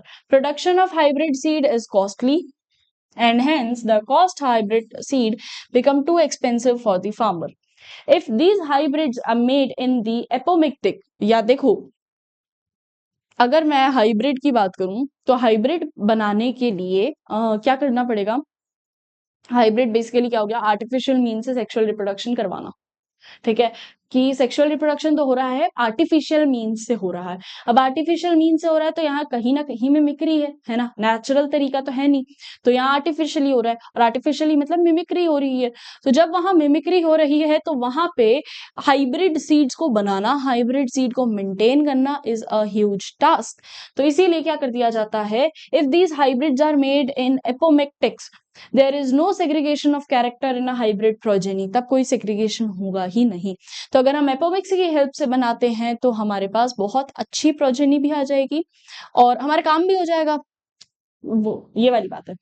Then the farmers can keep on using the hybrid seeds to raise the new crop ever after, and he does not have to buy hybrid seeds every year. Because of the importance of apomixy in hybrid seed industries, active research is going on in many laboratories around the world to understand the genetics of apomixy and to transfer the apomixic genes into hybrid varieties। अब भाई apomixy का इकलौता तो नहीं, मतलब one of the very important use hybrid variety में आ सकता है, हाइब्रिड सीड प्रोडक्शन में आ सकता है, कि भाई उसमें हाइब्रिड सीड अगर बन जाते हैं, बहुत काम हो सकता है ये चीज का, कि अगर हमको ऐसा प्रॉपर एपोमिक्सी को सही तरीके से यूज करना आ जाए तो, है ना। चल, तो बच्चों अगला जो है हम न्यू लेक्चर स्टार्ट करेंगे, ये लेक्चर हमारा एंड हो जाता है इसी के साथ। एपोमिक्सी और लास्ट मतलब पोस्ट फर्टिलाइजेशन में तो seed development, fruit development, apomixis, polyembryony ही था। कई बार क्वेश्चंस आ जाते हैं, प्लीज इसको ढंग से पढ़े, because reproductive unit is a very essential unit. और अब हम नेक्स्ट लेक्चर स्टार्ट करेंगे ह्यूमन रिप्रोडक्शन। आई होप आज का टॉपिक और आज का लेक्चर और सेक्सुअल रिप्रोडक्शन फ्लावरिंग प्लांट का पूरा लेक्चर आप सभी को समझ में आया होगा। अगर आप लोग नए हो तो आप लोग प्रारंभ बैच से जुड़ सकते हो। प्रारंभ बैच का पूरा प्लेलिस्ट आपको मिल जाएगा डिस्क्रिप्शन बॉक्स में। विद दैट आपको टेलीग्राम लिंक भी मिल जाएगा, आपको सारा, क्योंकि उसके अंदर आप बहुत सारी चीजें पा सकते हो। उसके अंदर आपको शॉर्ट नोट्स मिलेंगे, आपको कीज मिलेंगी, आपको क्विजेस मिलेगी, तो आप एनोटेशन पीडीएफ सारी चीजें मिलने वाली है। तो जल्दी से डिस्क्रिप्शन बॉक्स में टेलीग्राम लिंक को ज्वाइन करो, ठीक है, और वहां जाके खूब नई नई चीजें डिस्कवर करिए और बताना मेरे को सबसे बढ़िया क्या लगा और तुम्हारा कुछ सजेशन हो तो। Okay everyone, bye bye, have a great day, take care.